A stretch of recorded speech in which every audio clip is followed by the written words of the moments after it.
This channel focuses on stories about the lives of single fathers, where I share the hidden struggles, pressures, and quiet love that are not always expressed in real life. The videos use AI to support elements such as voice and visuals, but all content is carefully crafted, edited, and developed through storytelling. These stories are fictional and inspired by various real life situations, so they are meant to be experienced as narratives rather than taken as absolute truth. To me, even if a story isn't entirely real, as long as it can touch emotions and make people reflect, it still holds real value. The moment Ethan's eyes locked with his neighbors across the windswept beach, he knew his life would never be the same. Not because of what he saw, though that was mortifying enough, but because of what happened next. What started as the most humiliating accident imaginable somehow transformed into the greatest gift he never saw coming. This is a story about second chances, unexpected connections, and how life's most awkward moments can open doors you didn't even know existed. Stay with me until the end, hit that like button, and comment your city so I can see how far this story travels. The coffee maker sputtered its last drops into Ethan Parker's mug at exactly 6:47 a.m., 3 minutes later than usual. Those 3 minutes mattered. Everything in Ethan's life ran on a precise schedule, calibrated down to the minute. Because when you're a single father raising an 8-year-old daughter alone, chaos lurks in every unplanned second. "Dad, I can't find my blue folder." Emma's voice carried from her bedroom, hitting that particular pitch that meant a meltdown was approximately 90 seconds away. Ethan grabbed his coffee, black, no sugar, no time, and headed down the narrow hallway of their apartment. Moving to Harbor Cove 6 months ago was supposed to simplify things. The quiet seaside town, with its salt-weathered buildings and sleepy Main Street, had promised a slower pace, a place where he could catch his breath after 3 years of drowning. 3 years since Rebecca left. He didn't let himself think about that anymore. Thinking required time, and time was the one luxury Ethan Parker couldn't afford. "Check under your desk," he called, already mentally running through the morning checklist. Emma's lunch was packed: turkey sandwich, apple slices, the granola bar she'd actually eat versus the carrot sticks she'd bring home untouched. Her backpack sat by the door, permission slip for the field trip signed and tucked in the front pocket. His laptop was charged, ready for the client call at 9. "Found it!" Emma emerged, triumphant, her dark hair still tangled from sleep. She had Rebecca's eyes, that same deep brown that could shift from laughter to tears in a heartbeat. Ethan felt the familiar squeeze in his chest and pushed it away. "Breakfast in 5 minutes. Go brush your teeth." "Already did." "Emma." "Fine." She trudged toward the bathroom, dragging her feet with theatrical suffering. Ethan returned to the kitchen, poured cereal into 2 bowls, and caught his reflection in the microwave door. When had those lines appeared around his eyes? When had his hair started showing gray at the temples? He was 34, but some mornings he felt twice that age. The apartment was small, a 2-bedroom unit on the 3rd floor of the Pelican View complex, which had neither pelicans nor much of a view unless you counted the parking lot and a thin slice of ocean between neighboring buildings. But it was affordable, quiet, and exactly 14 minutes from Emma's school. The walls were still mostly bare, boxes still unpacked in the corners. Making a house a home required energy Ethan didn't have. His phone buzzed. A text from his client, Marcus, asking about the logo revisions. Ethan had worked until 2 in the morning on those revisions, his eyes burning from screen glare, while Emma slept in the next room. Freelance graphic design paid the bills, barely, and allowed him to work from home, to be present for Emma. But it also meant the work never truly stopped. There was no office to leave, no boundary between professional and personal. His laptop lived on the kitchen table, a permanent fixture among the homework papers and breakfast dishes. "Can I have the pink bowl?" Emma appeared, teeth brushed, hair now pulled into a lopsided ponytail. "You're holding the pink bowl, sweetheart." "Oh." She sat down, and for a moment they ate in comfortable silence. These moments were rare. No rushing, no crisis, just a father and daughter sharing breakfast as morning light filtered through the curtains. "Mrs. Patterson said we're starting a project about family trees," Emma said, milk dribbling down her chin. "We have to bring in pictures." Ethan's spoon paused halfway to his mouth. "Family trees." pictures. That meant questions. Questions about where mommy was, why she didn't visit, whether she'd come to the school presentation. Questions Ethan had been dodging and deflecting for 3 years with increasing creativity. That sounds interesting, he managed, keeping his voice neutral. We'll look through some photos this weekend. Can we call Mom and ask if she has any? The squeeze in his chest tightened. We'll see, Em. Finish your cereal. She nodded, already moving on to the next thought, the next moment. Kids had that gift, the ability to exist fully in the present without the weight of past disappointments. Ethan envied her that. By 7:30, they were out the door. Emma chattered about her best friend Sophie's birthday party that afternoon. There would be a bounce house, face painting, and a cake shaped like a unicorn. Ethan made the appropriate impressed noises while navigating the morning traffic, his mind already 3 steps ahead to the design work waiting at home. The hallway of their building always smelled faintly of someone's breakfast cooking and the ocean salt that crept through every crack and crevice. As they approached their door, Ethan heard movement from the apartment next door, 3B, where his neighbor lived. He'd seen her exactly 18 times in 6 months. Not that he was counting, it was just hard not to notice someone who seemed to have life so completely figured out. She was always perfectly put together, professional clothes, sleek hair, an air of calm confidence that made Ethan acutely aware of his own perpetual dishevelment. They'd exchanged perhaps a dozen words total. Good morning. Nice day. Have a good weekend. The standard neighbor pleasantries that meant absolutely nothing. He'd heard from Mrs. Chen in 2A that the neighbor's name was Olivia Grant, that she worked from home doing something with marketing, and that she'd moved to Harbor Cove around the same time as Ethan. Beyond that, she remained a mystery. A well-dressed stranger who lived on the other side of a wall. The door to 3B opened just as Ethan was fishing for his keys. Olivia emerged, phone pressed to her ear, designer bag over her shoulder. She was speaking rapidly about analytics and conversion rates, her voice crisp and professional. She noticed Ethan and Emma and offered a brief smile, a small wave, before hurrying past toward the elevator. Who is that? Emma asked. Our neighbor. She's pretty. Brush your teeth better next time. Ethan deflected, finally getting the door open.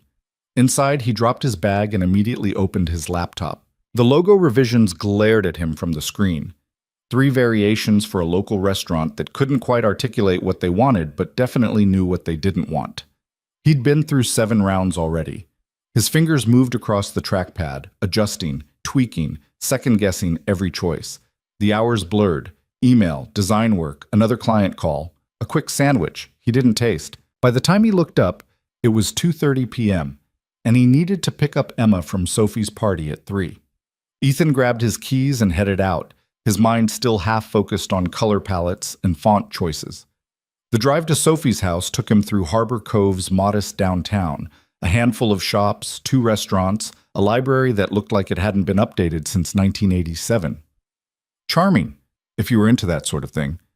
Mostly, Ethan just saw it as quiet, safe, predictable. Sophie's mother, Jennifer, greeted him at the door with a sympathetic smile. Emma had a wonderful time, though I think she ate enough cake for 3 children. That's my girl, Ethan said, managing a tired grin. Emma appeared, face painted like a butterfly, bouncing with sugar-fueled energy. Dad! Dad! There was a bounce house and I jumped so high, and Sophie's mom made the best cake ever, and we played musical chairs and I won twice. Twice, huh? That's impressive. The drive home was a continuous stream of Emma's excited chatter. Ethan let it wash over him, responding with, really? And wow, at appropriate intervals. When they finally pulled into the parking lot, Emma had exhausted herself into yawning. Can I watch TV? She asked as they trudged up the stairs. 1 show, then homework. It's Sunday. Reading homework. Dad, 20 minutes. That's it. Inside the apartment, Emma collapsed on the couch with a juice box while Ethan returned to his laptop. But concentration had abandoned him. The logo designs looked worse now than they had that morning. Everything felt wrong. The colors too bright, the fonts too generic, the whole concept lacking soul. He stood abruptly, needing to move, to breathe, to escape the 4 walls that suddenly felt too close. Emma was absorbed in her show, safe and content. I'm going to take a quick walk on the beach, just 30 minutes. You stay right here, okay? Don't answer the door for anyone. Can I come? You just spent 3 hours at a party. 30 minutes. I'll be right back. She sighed dramatically but nodded, already refocused on the television. Ethan grabbed a book he'd been pretending to read for 3 months and headed out. The beach was only a 10-minute walk from the apartment, one of Harbor Cove's few genuine selling points. Shoreline Beach stretched for nearly a mile, a curve of sand and rocks where locals came to walk dogs and tourists came to take photos. On a Sunday afternoon in early autumn, it wasn't crowded.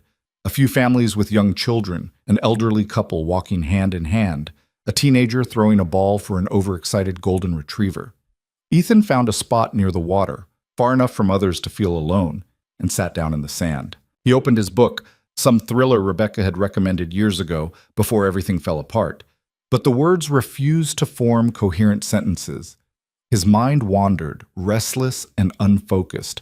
When had life become such a relentless grind?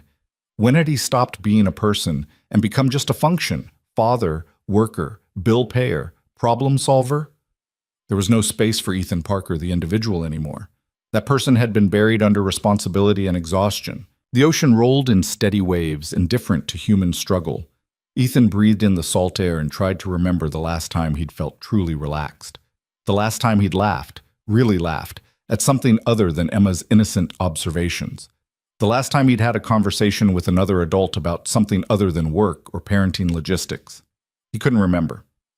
Movement caught his eye. About 30 feet down the beach, someone else sat alone. A woman with dark hair, wrapped in a blue beach cover-up, staring out at the water. Something about her posture felt familiar. Ethan looked closer and felt his stomach drop. It was Olivia, his neighbor, the woman he'd exchanged maybe a dozen words with in 6 months. She sat perfectly still, a book in her lap, apparently as lost in thought as he was. Even here, on a beach on a Sunday afternoon, she looked composed, put together, like someone who had life figured out. Ethan looked away quickly, not wanting to be caught staring. The last thing he needed was to make things awkward with his neighbor. They had a good system going, polite, distant, uninvolved. He had no energy for complications. He tried to focus on his book again, but awareness prickled at the edge of his consciousness. She was there, just 30 feet away, close enough that he felt self-conscious about every movement, every breath. The wind had been picking up gradually, but Ethan hadn't paid much attention. Now it gusted harder, whipping sand across the beach. He shielded his eyes, book pressed against his chest to keep the pages from tearing. That's when he heard it, a sharp gasp of surprise. Ethan looked up instinctively. Later, he would wish he hadn't. Later, he would replay this moment 1,000 times, wondering if he could have looked away faster, if he could have done anything differently. But in that instant, his brain processed the scene without permission. Olivia, standing now, her beach wrap completely torn away by a violent gust of wind, leaving her exposed from the waist up. Her hands reached desperately for the fabric that was already tumbling down the beach, carried by the relentless wind. For perhaps 2 seconds, an eternity compressed into a heartbeat, Ethan's eyes registered what they saw. Then, worse than seeing, came the realization that she had seen him seeing. Their eyes met across the sand. Ethan's face ignited with heat. He jerked his gaze down so violently he nearly gave himself whiplash, staring at his book with such intensity that the words blurred into meaningless shapes. His heart hammered against his ribs. His hands trembled. Oh God. Oh God. Oh God. Oh God. This was it. The worst moment of his entire adult life. Not the divorce, not Rebecca walking out, not the nights alone wondering if he was failing Emma. This humiliating, awful, completely accidental moment topped everything. He was that guy now. The creepy neighbor who stared at women on the beach. Never mind that he hadn't meant to look.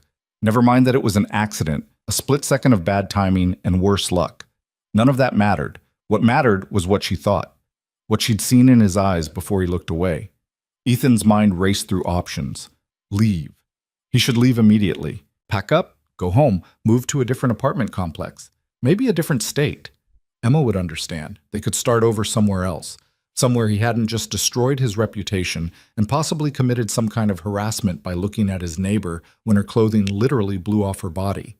He kept his eyes locked on his book, not reading a single word, waiting for the sound of her leaving. waiting for the moment he could escape and begin the long process of dying of embarrassment.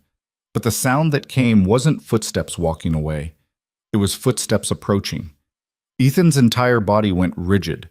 This was worse, so much worse. She was going to confront him, yell at him, maybe slap him, which he honestly would deserve because even though it was an accident, he still saw what he saw, and now she probably thought he was a pervert who came to beaches specifically to... A shadow fell across his book. "Hey." The voice was calm, not angry, not upset, just calm. Ethan looked up slowly, terrified of what he'd see. Olivia stood there, her wrap back in place, secured tightly now. Her face wasn't red with anger. She wasn't crying. She looked thoughtful, maybe amused. "Can we talk for a minute?" she asked. Ethan's mouth opened, but no sound came out. His brain had completely short-circuited, every prepared excuse and apology evaporating like water on hot pavement. He managed. "I am so sorry. I didn't mean to. I wasn't trying to. The wind just..." She held up a hand, stopping his babbling. "I know, it's fine. Really. Can I sit?" She gestured to the sand next to him, and Ethan nodded because what else could he do? She sat down, not too close, but not distant either, and for a moment they both just stared at the ocean. "So that was embarrassing," Olivia said finally. "I'm mortified," Ethan blurted. "I swear I wasn't... I just looked up when I heard you gasp, and then... I know." She turned to face him, and her expression was surprisingly kind. "I'm not mad at you. Honestly, I'm more mad at myself." "At yourself?" "Yeah." She picked up a handful of sand, letting it sift through her fingers. "For being such a terrible neighbor." Ethan blinked. "What?" "We've lived next door to each other for 6 months," Olivia said, "and I don't even know your name. That's ridiculous, right? Especially in a small town like this." "Ethan," he said automatically. "Ethan Parker, and my daughter Emma, she's 8. "Olivia Grant." She offered a small smile. "No kids. Just me and a demanding job that takes up way too much of my life." They sat in awkward silence for a moment. Ethan's heart rate was slowly returning to normal, though his face still burned with residual embarrassment. "Look," Olivia said, "I came over here because I didn't want this to be weird between us. We're neighbors. We're going to see each other in the hallway, at the mailboxes, in the parking lot. I'd rather not spend the next however many years avoiding eye contact." I would completely understand if you wanted to avoid eye contact," Ethan said. "I would avoid me." She laughed, actually laughed. "You seem like a decent guy, Ethan. A decent guy who happened to glance up at exactly the wrong moment when the wind decided to attack me. That's not your fault.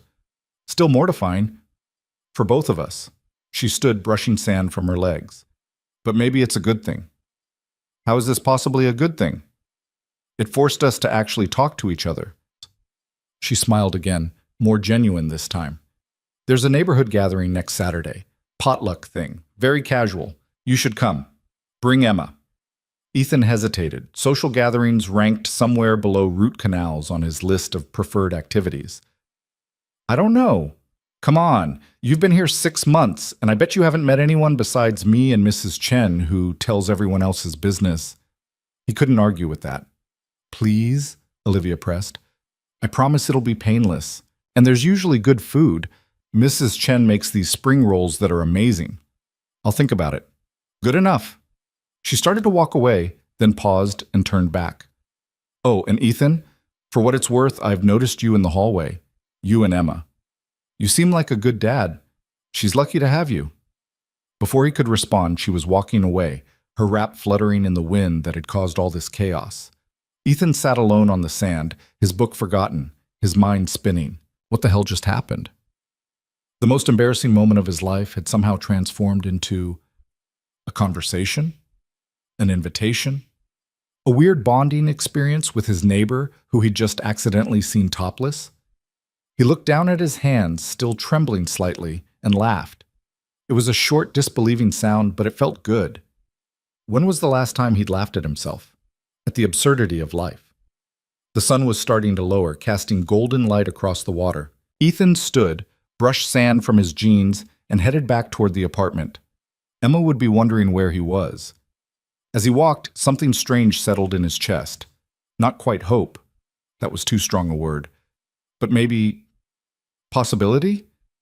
The recognition that life could still surprise him, could still throw unexpected moments his way that weren't disasters or disappointments. Maybe Harbor Cove had more to offer than he'd thought. Maybe quiet wasn't the same as empty. Back at the apartment, Emma greeted him with questions about where he'd been and what he'd seen.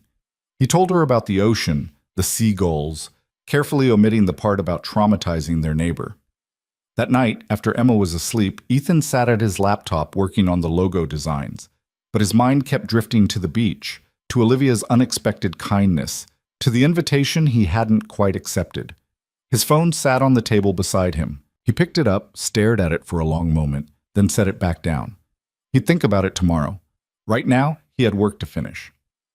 But as he closed his laptop hours later, crawling into bed exhausted, Ethan found himself wondering what Mrs. Chen's spring rolls tasted like, and whether Olivia would be at the neighborhood gathering, and whether showing up would be the worst idea he'd ever had, or possibly, improbably, something else entirely. The week that followed existed in a strange fog of normalcy punctuated by moments of acute self-awareness. Every time Ethan heard movement in the hallway, his heart rate spiked. Every footstep past his door could be Olivia, and the thought sent alternating waves of embarrassment and something else, something he didn't want to examine too closely, through his system. Tuesday morning, he ran into her at the mailboxes. "Hey, neighbor," she said, casual as anything, as if they hadn't shared the most awkward moment in human history just 2 days prior. "Hi," Ethan managed, fumbling with his keys. A coupon circular fell from his stack of mail and landed at her feet. She picked it up, glanced at it, and smiled. 20% off at Mario's Pizza. That's the good stuff. Emma loves their pepperoni. Smart kid. She handed him the coupon and their fingers brushed for just a second. "So, Saturday, the potluck. You coming?" Ethan had thought about little else since Sunday. Well, that wasn't quite true. He'd also thought extensively about how to avoid ever making eye contact with another human being again. But the potluck invitation had circled in his mind like a persistent fly he couldn't swat away. "I'm not much of a cook," he said, which wasn't an answer. "Nobody is. That's why we call it potluck instead of pot gourmet." She leaned against the mailbox wall, studying him with an expression he couldn't quite read. "Look, I get it. Newish to town, probably haven't had time to meet people. It can feel weird walking into a room full of strangers." "You have no idea." "Actually, I do." Her smile turned slightly sad. "I've been here 6 months, and the only person I've had a real conversation with is my dry cleaner, and that's only because she holds my clothes hostage until I answer questions about my life." Despite himself, Ethan laughed. "Mrs. Chen mentioned you work from home." "Marketing consultant, which is a fancy way of saying I stare at spreadsheets and argue with clients over email about why their idea for a viral campaign isn't actually going to go viral." She paused. "What about you?" "Freelance graphic designer, which is a fancy way of saying I stare at design software and argue with clients over email about why their idea for a logo isn't actually going to work. So we're both professionally isolated and slowly going insane." Basically, Olivia's phone buzzed in her pocket. She glanced at it and sighed. "Duty calls. But seriously, Ethan, come on Saturday. If it's terrible, you can leave. Emma will probably have fun regardless. Kids are weirdly good at that." She walked away before he could formulate a response, leaving him standing alone with his mail and a growing sense that he'd somehow agreed to something without actually agreeing. That evening, while Emma worked on her family tree project at the kitchen table, carefully drawing branches and writing names in her careful third-grade handwriting, Ethan found himself watching her with a mixture of love and guilt. "Dad, where did Grandma Sarah live before she moved to Florida?" Emma asked, not looking up from her work. "Chicago, same place I grew up." "Was it cold?" "Very cold. Snow up to here in the winter." He held his hand at waist height. "Cool." Emma drew what appeared to be snowflakes around her grandmother's name. "Can we visit sometime?" "Maybe next summer." "What about Mom?" The question came softly, tentatively, the way Emma always asked about Rebecca, like she was testing dangerous waters. Ethan's hand tightened around his coffee mug. "What about her?" "Mrs. Patterson said we need to include both parents on the tree. Your mom lives in Seattle now. We can add her there." Does she have a new family?" The question hit like a physical blow. Ethan set down his mug carefully, buying time to control his voice. I don't know, sweetheart. We haven't talked about that. Oh. Emma returned to her drawing, adding leaves to branches with green marker. Sophie's parents are divorced too, but her dad comes to all her soccer games. Everyone's situation is different. I know. She was quiet for a moment, coloring. I'm glad we moved here. I like the beach. Me too, Em. And I like our apartment, even though it's smaller than the old house. It's cozy. That's what Miss Rodriguez says when something is small, but she's trying to be nice about it. Emma looked up, grinning, and Ethan felt his heart squeeze with fierce affection for this perceptive, funny, resilient little human he somehow helped create. You're too smart for your own good. That's what Grandma says, too. Well, later, after Emma was in bed, Ethan sat at his laptop responding to client emails. The logo project had finally been approved, on the 9th revision, and he had a new website design starting next week. The work was steady, if not exciting, the pay adequate, if not generous. It was fine. Everything was fine. So why did fine feel so suffocating? His phone sat beside his laptop, dark and silent. He picked it up, opened his messages, then set it back down, then picked it up again. Before he could overthink it further, he typed a message to the number he'd found on the Neighborhood Association email list Mrs. Chen had forwarded last month. This is Ethan from 3A. Emma and I will come to the potluck on Saturday. What should I bring? He hit send before courage could abandon him. The response came 3 minutes later. Olivia here. Bring whatever you want. Or nothing. Or just bring yourself and Emma. See you there. Ethan stared at his phone, rereading the message. It was friendly, casual, normal. So why did his pulse quicken reading it? He set the phone down and returned to work, but concentration eluded him. His mind kept drifting to Sunday on the beach, to Olivia's unexpected kindness, to the strange sensation of having a conversation with someone who seemed to understand the particular loneliness of working from home in a new town. Saturday arrived faster than Ethan anticipated. He spent Friday evening in a mild panic about what to bring to a potluck, eventually settling on a store-bought veggie tray because attempting to cook something would likely result in either food poisoning or a kitchen fire. Are we going to a party? Emma asked Saturday afternoon as Ethan pulled a clean shirt from his closet. His third choice after rejecting 2 others as either too casual or trying too hard. A neighborhood gathering. It's like a party, but with more small talk and less fun. Then why are we going? Good question. Because it's important to meet our neighbors, be part of the community. You always say you hate small talk. I do, but I'm working on being a better person. Emma giggled. You're already a good person, Dad. Thanks, sweetheart. Now go put on those jeans without the holes in the knees. The gathering was held at the community center attached to their apartment complex, a modest building with outdated furniture and fluorescent lighting that made everyone look vaguely ill.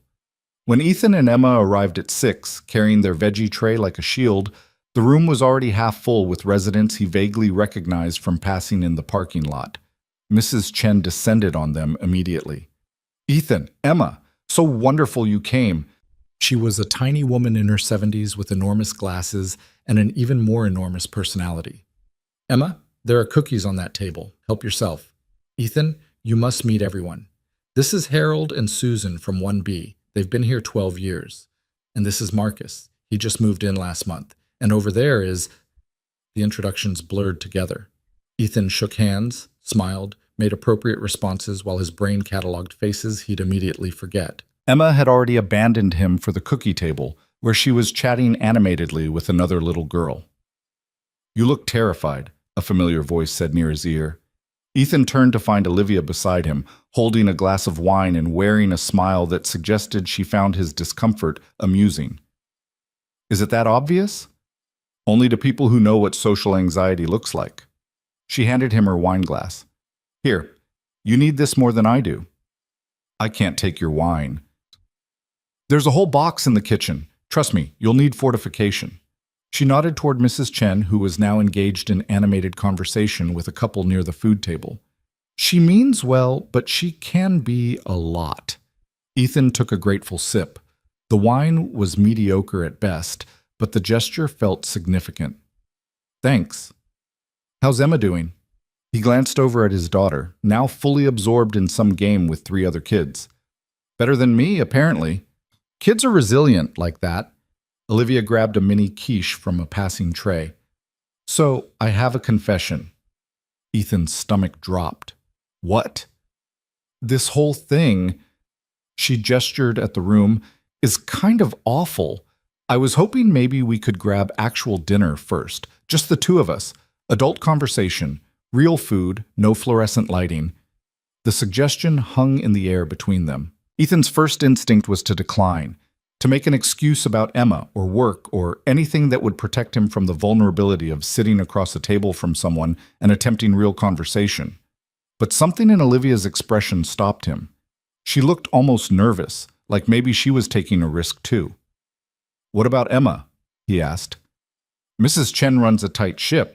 The kids are supervised, fed, and thoroughly entertained. Emma would probably have more fun without you hovering." "I don't hover." Olivia raised an eyebrow. "Okay, maybe I hover a little. There's a Thai place downtown. Really good curry. We could eat, talk, come back in an hour. Emma won't even notice you're gone." Ethan looked at his daughter again. She was laughing, completely engaged, looking happier than she had in weeks. When was the last time he'd let her just be a kid without his constant supervision?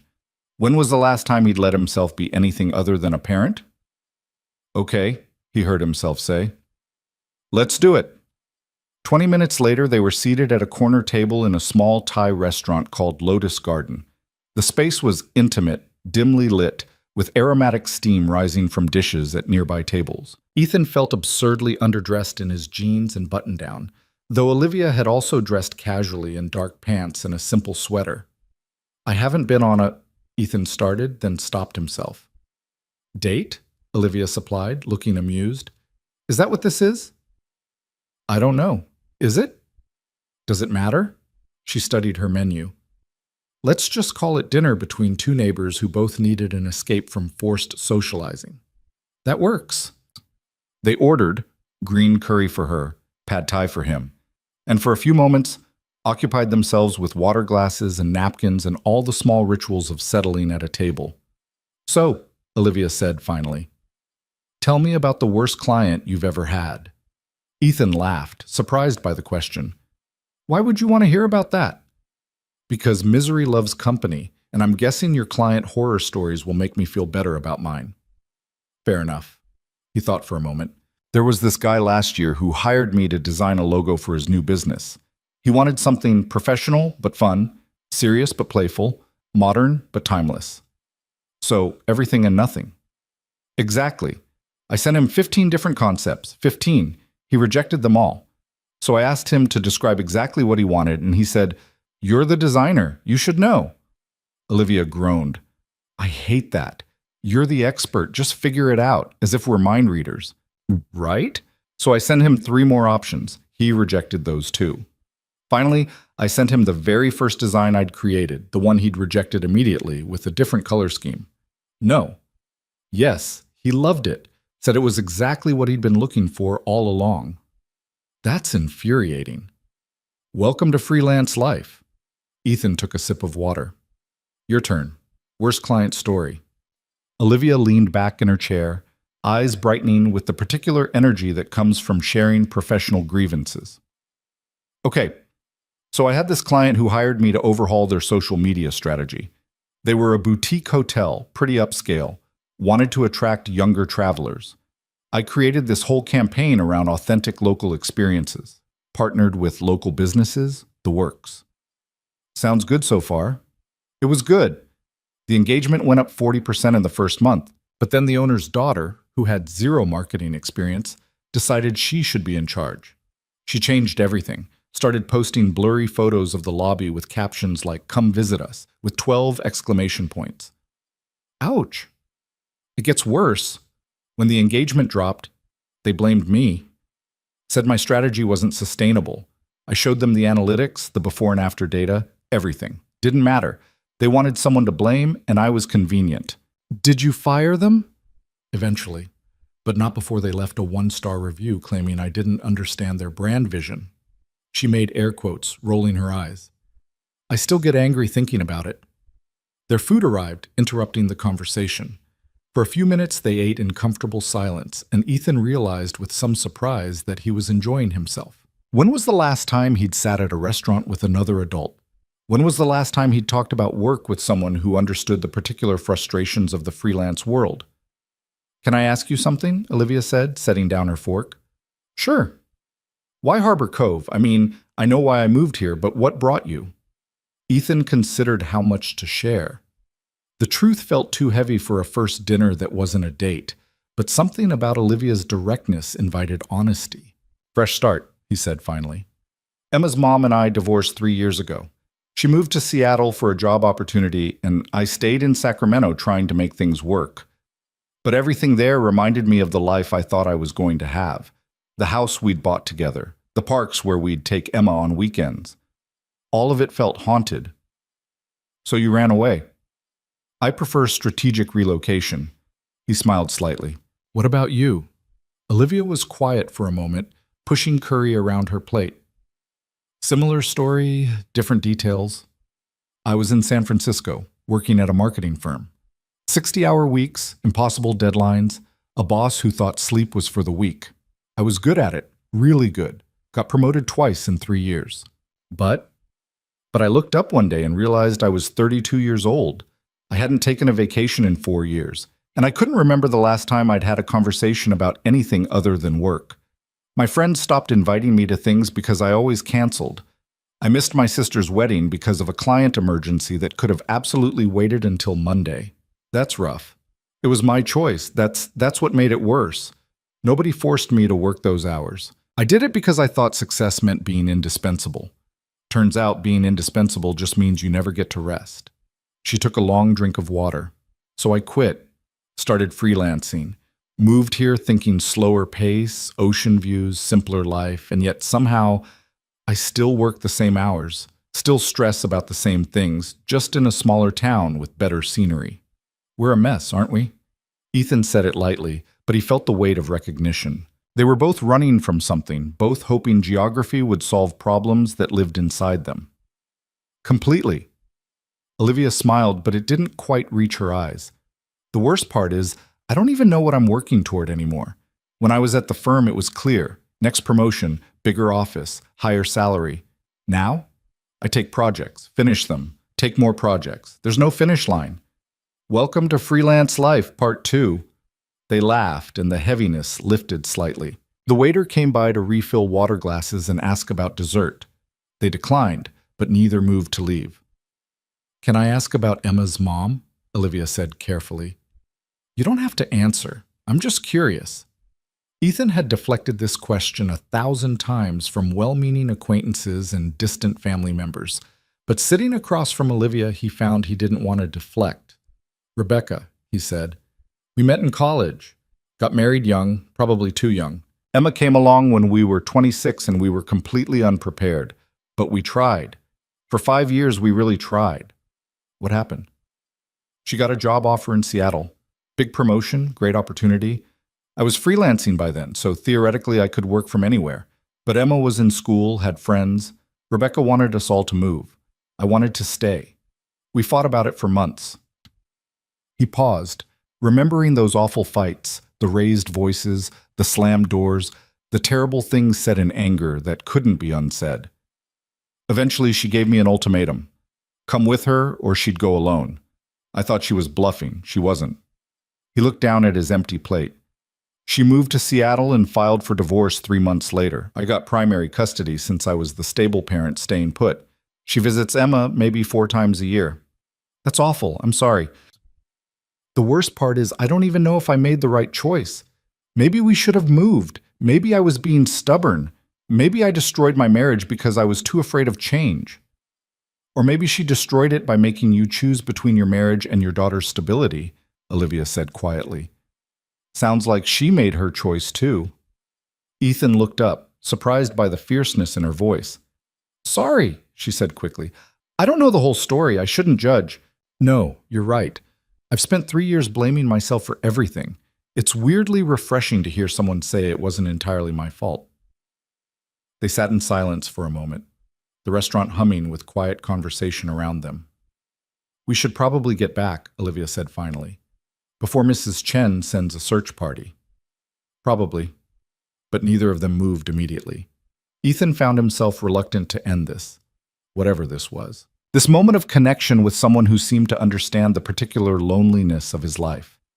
Finally, Olivia stood, pulling money from her wallet. Ethan protested, but she waved him off. My idea, my treat. You can get the next one. The next one.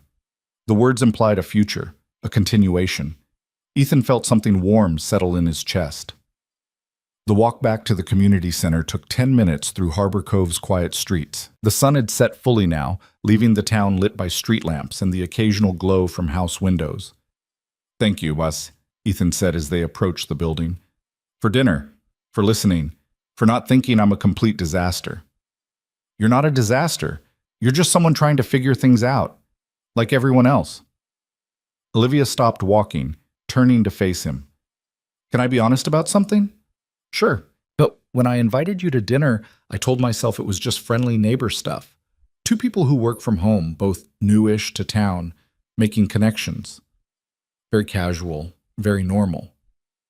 But sitting across from you tonight, talking about clients and divorce and all the ways we're both kind of lost. It didn't feel casual. She met his eyes directly. It felt like the first real conversation I've had in months.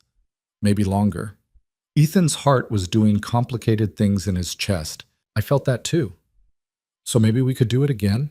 Not dinner necessarily, just talking, being honest, having someone who understands what it's like to work in sweatpants and wonder if you've forgotten how to be a person outside of your job.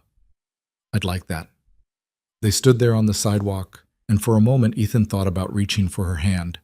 But then voices drifted from the community center, children's laughter, adult chatter, and reality reasserted itself. We should get inside before they think we abandoned the potluck entirely, Olivia said.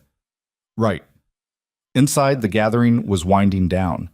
Emma spotted Ethan immediately and ran over, her face flushed with excitement. Dad! Dad! I made 3 new friends and Mrs. Chen taught us how to make origami cranes, and look, she held up a slightly crumpled paper bird. Can we come to these every time? Maybe not every time. But sometimes? Sometimes, Ethan agreed, ruffling her hair. Olivia had drifted toward a group near the refreshment table, and Ethan watched her seamlessly join the conversation, laughing at something someone said. She belonged here in a way he didn't quite yet, but maybe, with time, he could learn. Mrs. Chen appeared at his elbow. Such a lovely evening, and I saw you and Olivia left together. Very nice, very nice. We just grabbed dinner. Mm-hmm. Mrs. Chen's expression was entirely too knowing. She's a good woman. Smart. Hardworking. Could use more friends in this town. We all could, Ethan said diplomatically. Indeed. She patted his arm. You're a good father, Ethan. Emma is lucky. But don't forget to be a person too, yes? We all need connection. Community. Someone to share meals with who isn't 8 years old. Before he could respond, she had bustled away to supervise the cleanup. Ethan helped fold tables and stack chairs, Emma chattering beside him about her evening. Olivia was across the room doing the same, and twice their eyes met across the space. Each time she smiled, not the polite neighbor smile from before, but something warmer, more real. As they were leaving, Olivia caught up to them in the parking lot. Emma, she said, crouching down to the girl's level, I heard you like the beach. Emma nodded enthusiastically. It's my favorite. Mine too. Maybe sometime the 3 of us could go together. Build sandcastles, look for shells, that kind of thing. Really? Emma looked at Ethan with pleading eyes. Can we, Dad? We'll see. That's adult for yes, Olivia told Emma with a conspiratorial wink. They said goodnight and headed to their respective apartments. Inside, Emma kept up her rapid-fire recap of the evening while Ethan got her ready for bed. But his mind was elsewhere, replaying conversations, analyzing moments, trying to understand what was happening. After Emma was asleep, Ethan sat at his laptop but couldn't focus on work. His phone buzzed with a text. Thank you for tonight. I forgot what it felt like to talk to someone and not feel completely alone. Sleep well. Olivia. Ethan read the message 3 times before typing a response. Same here. Let's not wait so long to do it again. Deal. Good night, neighbor. Ethan set down his phone and stared at his blank laptop screen. Something had shifted tonight. Some door he'd kept carefully locked for 3 years had cracked open, and light was seeping through the gap. It was terrifying. It was also exhilarating. He thought about Rebecca, about the divorce, about all the ways he'd convinced himself he was better off alone. Simpler. Safer. No risk of getting hurt again if you never let anyone close. But sitting across from Olivia tonight, he'd remembered what it felt like to be seen. Not as a father or a freelancer or a client manager, but as Ethan, a person with thoughts and fears and dreams that had nothing to do with responsibility or obligation. He opened a new document on his laptop and started designing, letting his hands move without overthinking. An hour later, he had created something he hadn't made in years. Art for art's sake. A digital painting of the ocean at sunset, waves catching golden light. It wasn't for a client. It wasn't for money. It was just because he wanted to create something beautiful. Before closing his laptop, he saved the file with a simple name, Beginning. The beach trip happened on a Wednesday afternoon, 3 days after the potluck. Ethan had tried to convince himself it was just a casual neighbor thing, 3 people enjoying the ocean, nothing complicated. But when Olivia knocked on his door at 2 o'clock wearing a sundress that caught the light just right, his carefully constructed rationalization crumbled. "Ready?" she asked, a beach bag slung over her shoulder. Emma appeared behind Ethan, already in her bathing suit with a towel cape tied around her neck. "I'm ready. I brought my bucket and shovel and my net for catching fish." "You're not going to catch any fish with that net," Ethan said. "You don't know that." Olivia laughed. I like her confidence. The walk to Shoreline Beach took 15 minutes, Emma skipping ahead while Ethan and Olivia followed at a more measured pace. The afternoon sun was warm but not oppressive, a perfect late summer day before autumn would arrive and claim the coast. "I haven't been to the beach just for fun in months," Olivia said, adjusting her sunglasses. "Every time I come down here, I end up taking work calls or answering emails." "You bring your laptop to the beach?" "Tablet, but yes, it's a problem." "Did you bring it today?" She held up her bag. "Left it at home, cold turkey. I'm either going to relax or have a complete breakdown." "Let's aim for relaxing." They found a spot near the water where Emma immediately began construction on what she announced would be the biggest sandcastle in the whole world. Ethan and Olivia spread out towels and sat watching her work with the focused intensity only children could manage. "She's really committed to that castle," Olivia observed. "She gets that from her mother. Rebecca was always all in on everything. No half measures." It was the first time Ethan had mentioned his ex-wife without the usual weight of bitterness and regret. Olivia noticed. "That must be hard. Seeing her and Emma, I mean." "Sometimes, but mostly it's good. Emma got the best parts of both of us, Rebecca's determination and hopefully some of my patience." He paused, though the patience thing is debatable. "You seem pretty patient to me." "You haven't seen me on a deadline with a difficult client." Emma called out for Ethan to come help with a tower that kept collapsing. He got up, brushing sand from his shorts, and joined her in the elaborate construction project. Olivia watched them work together, the easy way Ethan anticipated what his daughter needed, the gentle corrections when her engineering went awry. "Your dad's pretty good at this," Olivia said to Emma. "He's good at everything," Emma declared with absolute certainty. "Except cooking. He's terrible at cooking." "But, hey now," Ethan protested. "Dad, you burned spaghetti last week. Spaghetti!" Olivia laughed so hard she had to wipe tears from her eyes. "How do you burn spaghetti?" "I got distracted by a work email and forgot about the pot. The water evaporated and the pasta stuck to the bottom." Ethan tried to sound defensive but ended up laughing too. "In my defense, it was a very intense email. We had cereal for dinner," Emma added helpfully. "Okay, new rule," Olivia said. "Next time you're having a cooking disaster, text me. I'll bring actual food." "You can cook?" "I'm not a chef, but I can handle more than cereal." She stood up, brushing sand from her legs. "Emma, want to help me look for shells? I'm trying to collect one from every beach I visit." Emma abandoned the castle immediately, always ready for a new adventure. The two of them walked down to the water's edge, heads bent together as they searched the wet sand. Ethan stayed behind, ostensibly working on the castle, but actually watching Olivia and his daughter. Emma was chattering away, holding up various shells for inspection, and Olivia was giving each one serious consideration. It was such a simple moment, but it made Ethan's chest tight with emotion he couldn't quite name. Rebecca had never been like this with Emma. She loved their daughter, certainly, but she'd always seemed slightly uncomfortable with the messy, unstructured world of children. She preferred Emma clean and well-behaved, struggled with the chaos of imaginative play and endless questions. Olivia, on the other hand, seemed completely at ease.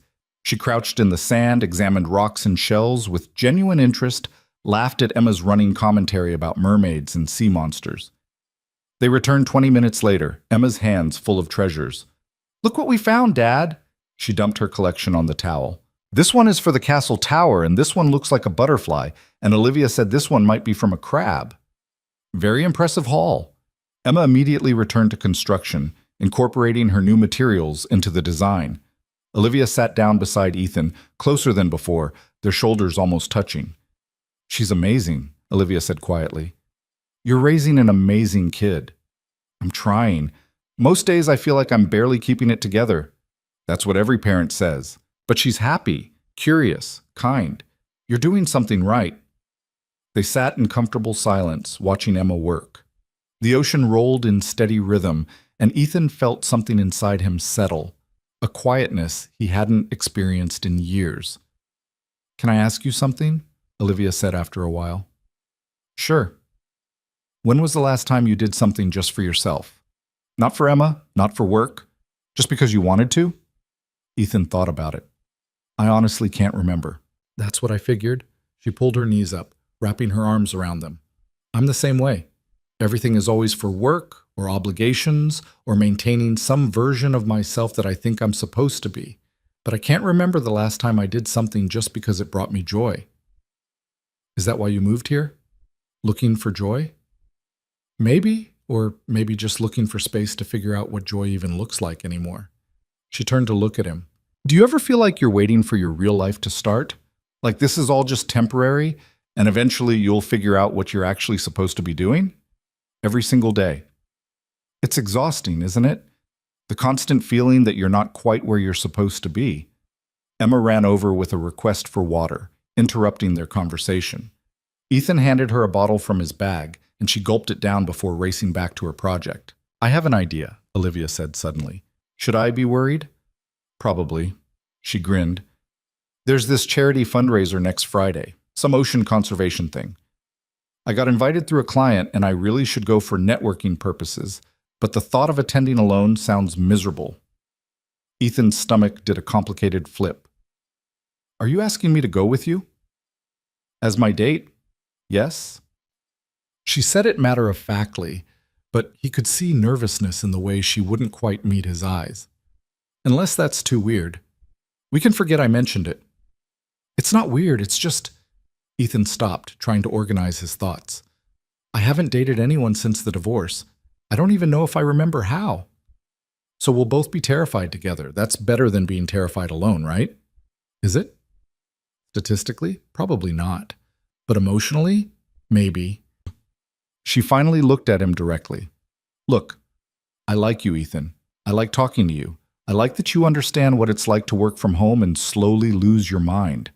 I like that you're a good dad, and you're honest about struggling. I like—" She gestured vaguely. "This.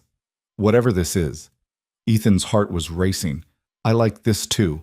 I'm just not sure I'm ready for whatever comes after this." "Then don't be ready. Just say yes to Friday, and we'll figure out the rest later."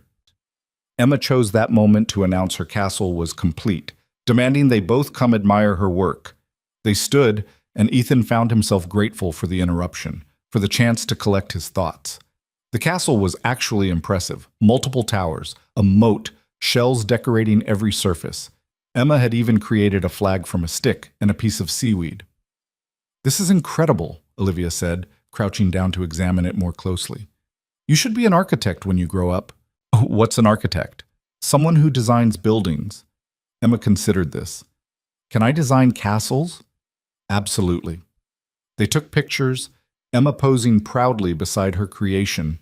Then a large wave came in, bigger than the others, and water rushed into the moat, beginning the slow process of erosion. "No!" Emma cried. "My castle!" "That's what happens," Ethan said gently. "The ocean takes everything back eventually." But I worked so hard. I know, sweetheart. But we have pictures to remember it, and now you can build an even better one next time. Emma looked devastated for a moment, then rallied. Okay, but next time I'm building it farther from the water. Smart thinking. As the afternoon wore on, they walked along the shore, Emma running ahead to chase seagulls. Ethan and Olivia followed, and somehow her hand found his. It was casual, almost unconscious, but the contact sent electricity through his entire body. So, Olivia said, not looking at him. Friday? Ethan squeezed her hand. I'll need to find a babysitter. Is that a yes? That's a terrified yes. I'll take it. They walked in silence for a while, hands linked, Emma's laughter carrying back to them on the wind. Ethan tried to remember the last time he'd held someone's hand. 3 years? 4? The simple intimacy of it felt almost overwhelming. Can I tell you something? He said finally. Anything. I'm really glad the wind blew your wrap off that day. Olivia burst out laughing. That might be the weirdest thing anyone has ever said to me. I just mean, if that hadn't happened, we'd probably still be strangers, just neighbors who nod in the hallway. Instead, we're neighbors who hold hands on beaches and talk about how lost we both feel. Is that better? Much better. She bumped her shoulder against his. Though I reserve the right to bring up your creepy comment about being glad I was accidentally exposed on a public beach. That's not what I meant. I know, but watching you get flustered is entertaining. They returned to their towels as the sun started its descent toward the horizon. Emma played at the water's edge, her energy seemingly endless. Ethan and Olivia sat close together, watching the sky begin to shift colors. I should probably tell you something, Ethan said. About Friday. What's that? I'm going to be a disaster. I'm going to say awkward things and probably spill something on myself and generally confirm that I have no idea how to be a functional adult in social situations. Good. I was worried I'd be the only disaster. Olivia leaned her head on his shoulder. We can be disasters together. That's becoming our thing, isn't it? Being disasters together? Could be worse. We could be perfect and boring. Emma ran over, dripping wet and covered in sand. Can we come back tomorrow? Maybe this weekend, Ethan said. Can Olivia come too? If she wants to. I want to, Olivia said immediately, but only if we build an even bigger castle and maybe a moat that actually keeps the water out. That's impossible, Emma said seriously. The ocean always wins. Smart kid, Olivia murmured. They packed up as the sun touched the horizon, the sky painted in shades of orange and pink. The walk back to the apartment complex was slower, Emma dragging her feet with exhaustion, the day finally catching up to her. At their building, they paused in the hallway between their doors. Thank you for today, Olivia said. I needed it more than I realized. Me too. Emma tugged on Ethan's hand. Dad, I'm tired. I know, sweetheart. Bath time, then bed. But it's still early. It's 7:30 and you're covered in sand. Non-negotiable. Emma sighed dramatically, but didn't argue further. Olivia crouched down to her level. I had so much fun with you today, Emma. You're an excellent castle architect and shell collector. Thanks. You're good at finding shells, better than Dad. Hey, Ethan protested, but Emma was already pulling him toward their door. Inside, the evening routine took over. Bath, pajamas, brushing teeth, the nightly negotiation about bedtime stories. Emma wanted 3 stories. Ethan countered with 1. They settled on 2. Halfway through the second story, Emma interrupted him. Dad? Yeah? I really like Olivia. She's nice. She is nice. Are you going to marry her? Ethan nearly dropped the book. What? No, we're just friends, Em. But you were holding hands. Sophie's mom says people only hold hands when they're in love or married. Sophie's mom is oversimplifying things. What does that mean? It means adults are complicated. Ethan closed the book. Olivia and I are friends, good friends. We like spending time together, but that's all right now. Okay, Emma yawned. But if you did marry her, I wouldn't be sad about it. Good to know. Now sleep. He kissed her forehead and turned off the light, leaving the door cracked open the way she liked. In the kitchen, he poured a glass of water and stood at the window, looking out at the dark ocean in the distance. His phone buzzed. Emma asleep? Olivia. Just barely, She asked if I was going to marry you. Oh no? What did you say? That we're friends. She seemed disappointed. Smart kid. She knows quality stepmom material when she sees it. Ethan laughed, nearly spitting out his water. Is that what you are? Stepmom material? Too soon for that conversation? Maybe a little. Fair enough. Sweet dreams, neighbor. Good night. Ethan set down his phone and opened his laptop, intending to work. But he couldn't focus. His mind kept replaying the day. Emma's laughter, Olivia's hand in his, the easy way the three of them had fit together on the beach. He thought about Friday, about the fundraiser, about stepping into the world of dating after 3 years of deliberate isolation. The thought terrified him. What if he'd forgotten how to be anything other than a father? What if he disappointed her? What if this fragile thing between them crumbled under the weight of real expectations? But beneath the fear was something else. Excitement, hope, the possibility that maybe, just maybe, life could be more than just getting through each day. His phone buzzed again. Actually, can I call you? Olivia? Sure. Seconds later, his phone rang. He answered, suddenly nervous. Hey, Olivia's voice came through.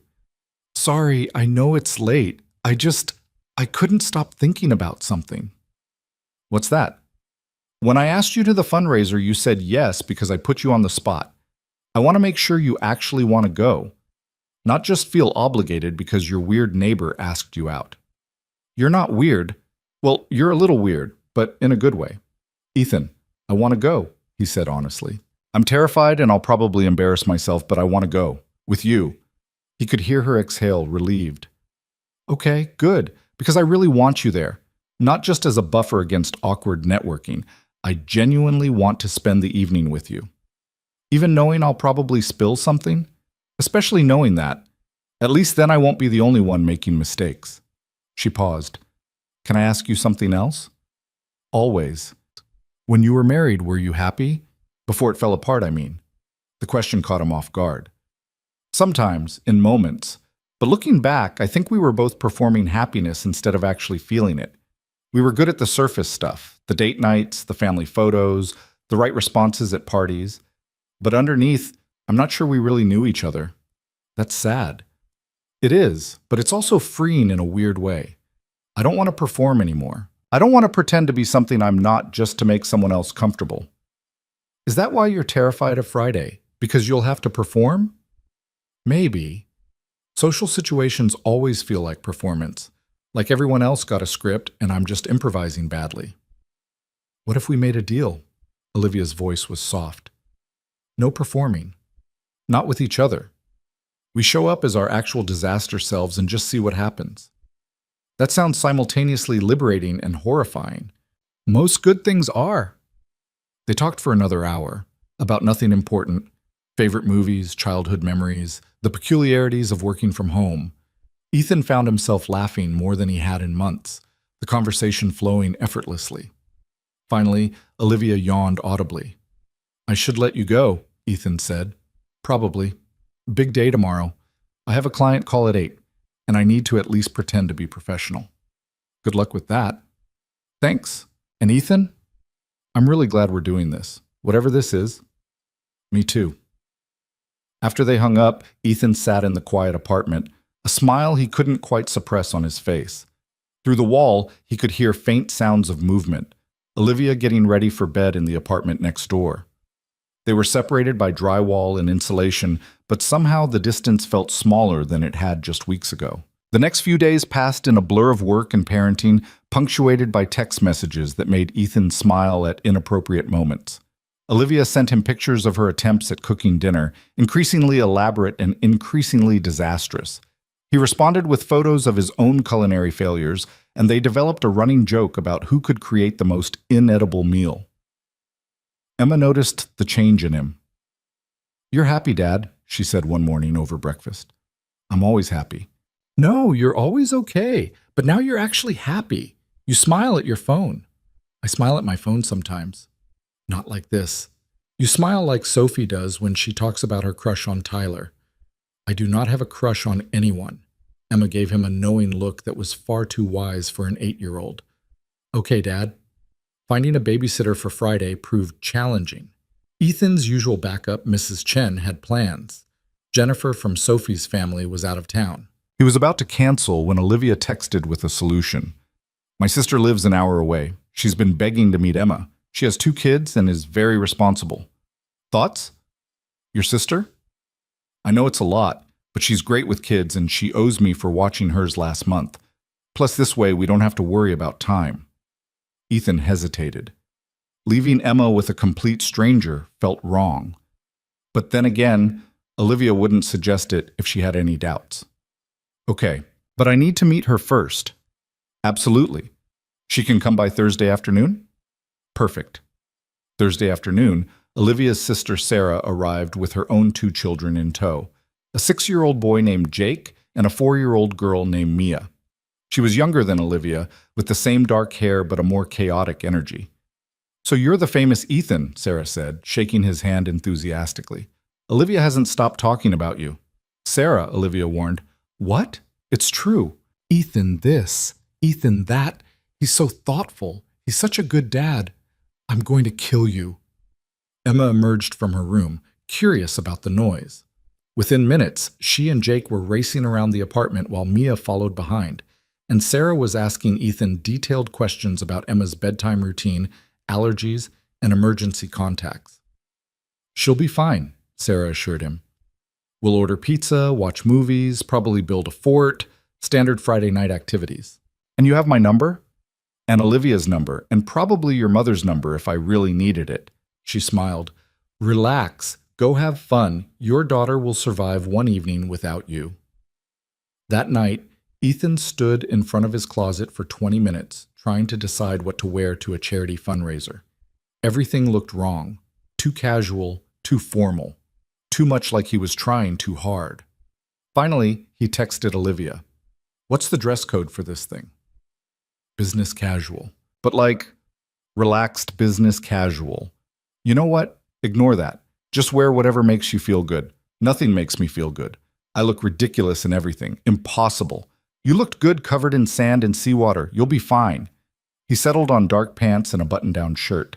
The kind of outfit that wouldn't embarrass him but wouldn't make him stand out either. Safe. Forgettable. When he knocked on Olivia's door at 6:30, she answered wearing a deep blue dress that made his breath catch. Too much? She asked, suddenly self-conscious. No, perfect. You look... He struggled for words that wouldn't sound awkward. Really beautiful. You clean up pretty well yourself. She grabbed her purse. Ready to be terrified together? As ready as I'll ever be. The fundraiser was held at the Harbor Cove Marina, in a beautifully restored boathouse that overlooked the water. White lights were strung across the ceiling, and small tables were scattered around a central dance floor. People mingled with wine glasses, dressed in various interpretations of business casual, chatting and laughing. Ethan felt immediately out of place. Breathe, Olivia whispered, linking her arm through his. Olivia, we'll grab drinks, find a corner, and observe like the socially anxious people we are. That's the best plan I've heard all week. They made their way to the bar, where Olivia ordered wine and Ethan requested a beer. Armed with beverages, they found a small table near the windows with a view of the darkening ocean. See? Not so bad, Olivia said. The night is young. Over the next hour, various people stopped by to chat with Olivia. Clients, colleagues, professional acquaintances. She introduced Ethan each time, and he shook hands and made small talk, feeling like an actor playing the role of normal person at social function. But between conversations, when it was just the two of them at their table, everything felt easy again. You're doing great, Olivia told him after a particularly awkward conversation with someone's husband who wanted to talk about cryptocurrency. I have no idea what I'm doing. Nobody does. We're all just pretending. She reached across the table, taking his hand. But you're pretending very convincingly. Music started playing, something slow and jazzy. Couples moved onto the dance floor. Oh no, Ethan said. What? I don't dance. Everyone dances. Not me. I'm terrible at it. Perfect. Me too. She stood, pulling him up. Come on. Disaster solidarity, remember? On the dance floor, Ethan proved his point. He was, in fact, terrible at dancing. He couldn't find the rhythm, His hands didn't know where to go, and he stepped on Olivia's foot twice in the first minute. "This was a mistake," he muttered. "Stop thinking," Olivia said, moving closer. "Just feel the music. Or don't. Just be here." She rested her head against his shoulder, and slowly Ethan stopped trying to dance correctly and just swayed with her to the music. Around them, other couples moved with more grace and skill. But in that moment, he didn't care. "Thank you," he said quietly. "For what?" "For this. For being patient with me. For not giving up when I'm awkward and weird." "You're not weird. You're just honest." She lifted her head to look at him. "That's rare. Most people spend their whole lives pretending to be something they're not. You don't do that." "Only because I'm too exhausted to pretend." "Still counts." The song ended, replaced by something faster and more upbeat. They returned to their table and Ethan excused himself to get more drinks. At the bar, while waiting for the bartender's attention, someone tapped his shoulder.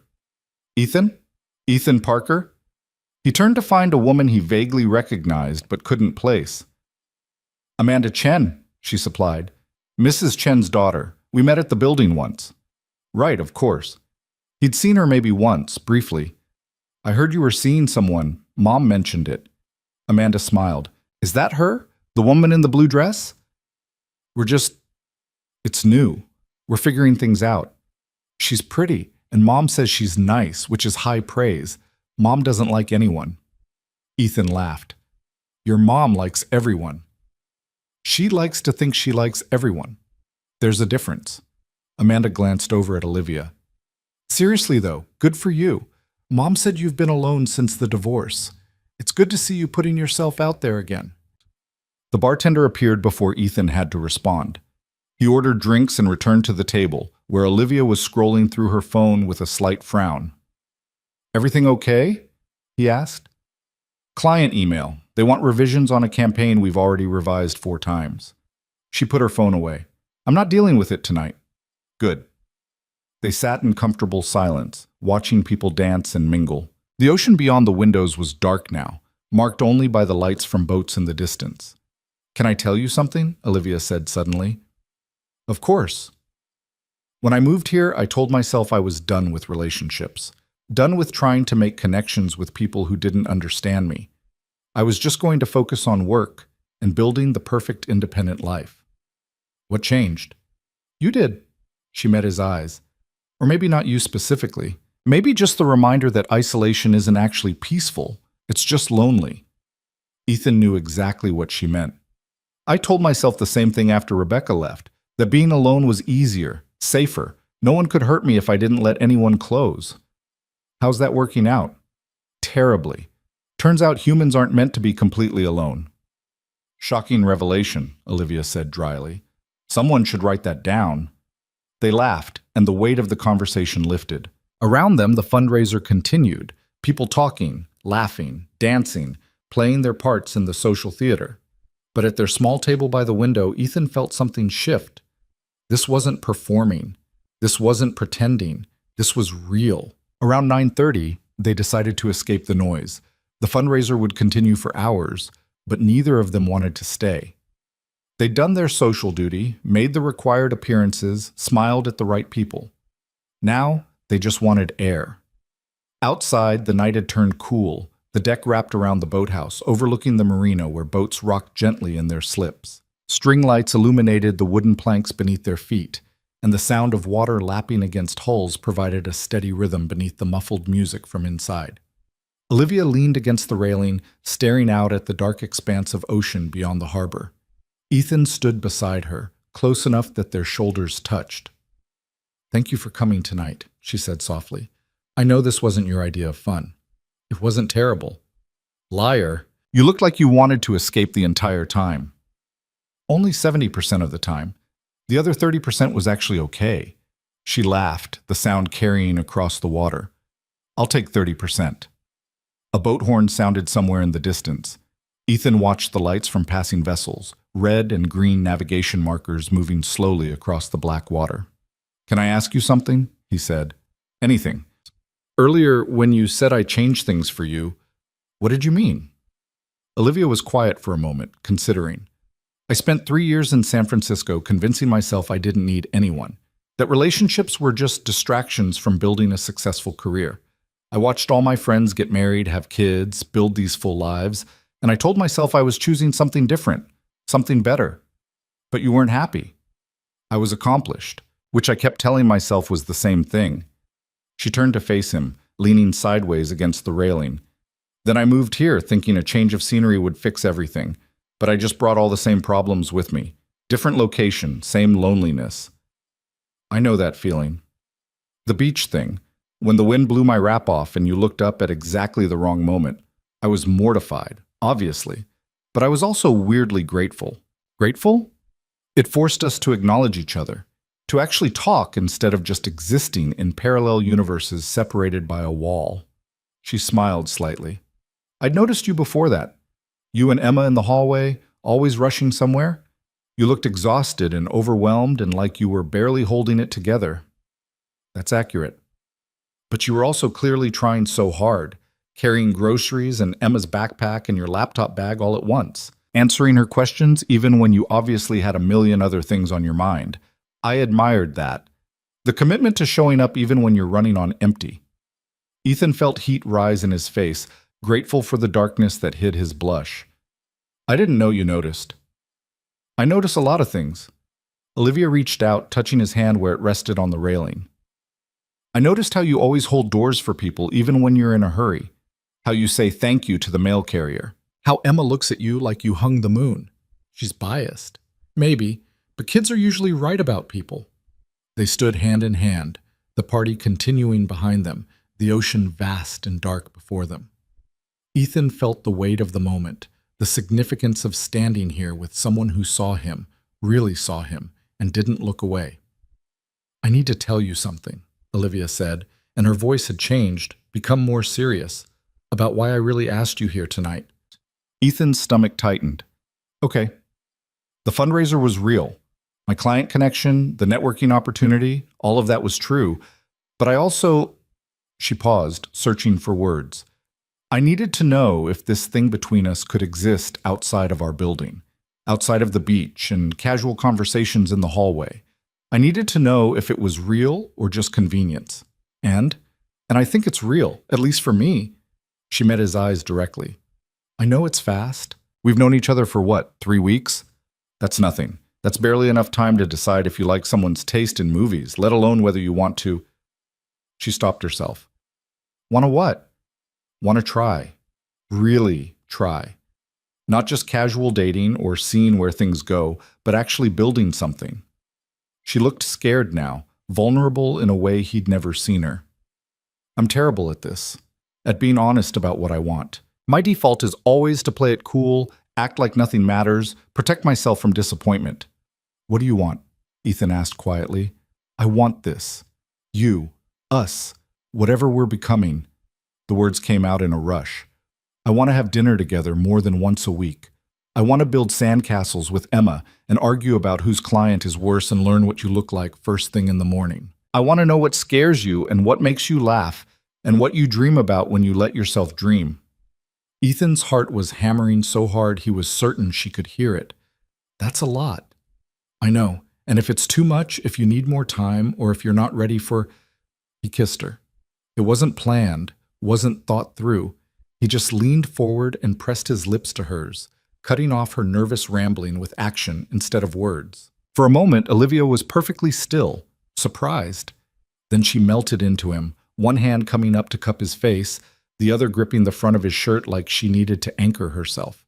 The kiss was soft at first, tentative, two people learning each other, then deeper, more certain, years of loneliness and fear dissolving into the simple fact of connection. When they finally broke apart, both breathing hard, Olivia laughed shakily. So is that a yes? She asked. That's a terrified yes. I have no idea what I'm doing, but I want to try anyway. Yes. Ethan rested his forehead against hers. I want all those things too. The dinners and the mornings and the dreams. I'm just scared I'm going to mess it up. You will mess it up, so will I. We'll both mess it up spectacularly and probably hurt each other and definitely frustrate each other. She pulled back to look at him. But maybe that's okay. Maybe perfect isn't the goal. What is the goal? Showing up, being honest, trying even when it's hard. She traced her thumb along his jawline. I don't need perfect, Ethan. I just need real. I can do real. Real is about all I'm capable of at this point. They kissed again, slower this time, savoring it. Behind them, the party continued, music and laughter and the clink of glasses. But out here in the quiet darkness, the world had narrowed to just the two of them. Eventually, Olivia shivered. The temperature had dropped and her dress wasn't designed for ocean breezes. We should probably go, she said reluctantly. Check on Emma. Probably. But neither of them moved immediately, unwilling to break the spell of the moment. Finally, Ethan shrugged out of his jacket and draped it over her shoulders. 5 more minutes? 5 more minutes. They stood wrapped together against the railing, watching boats drift past, and Ethan felt something fundamental shift inside him.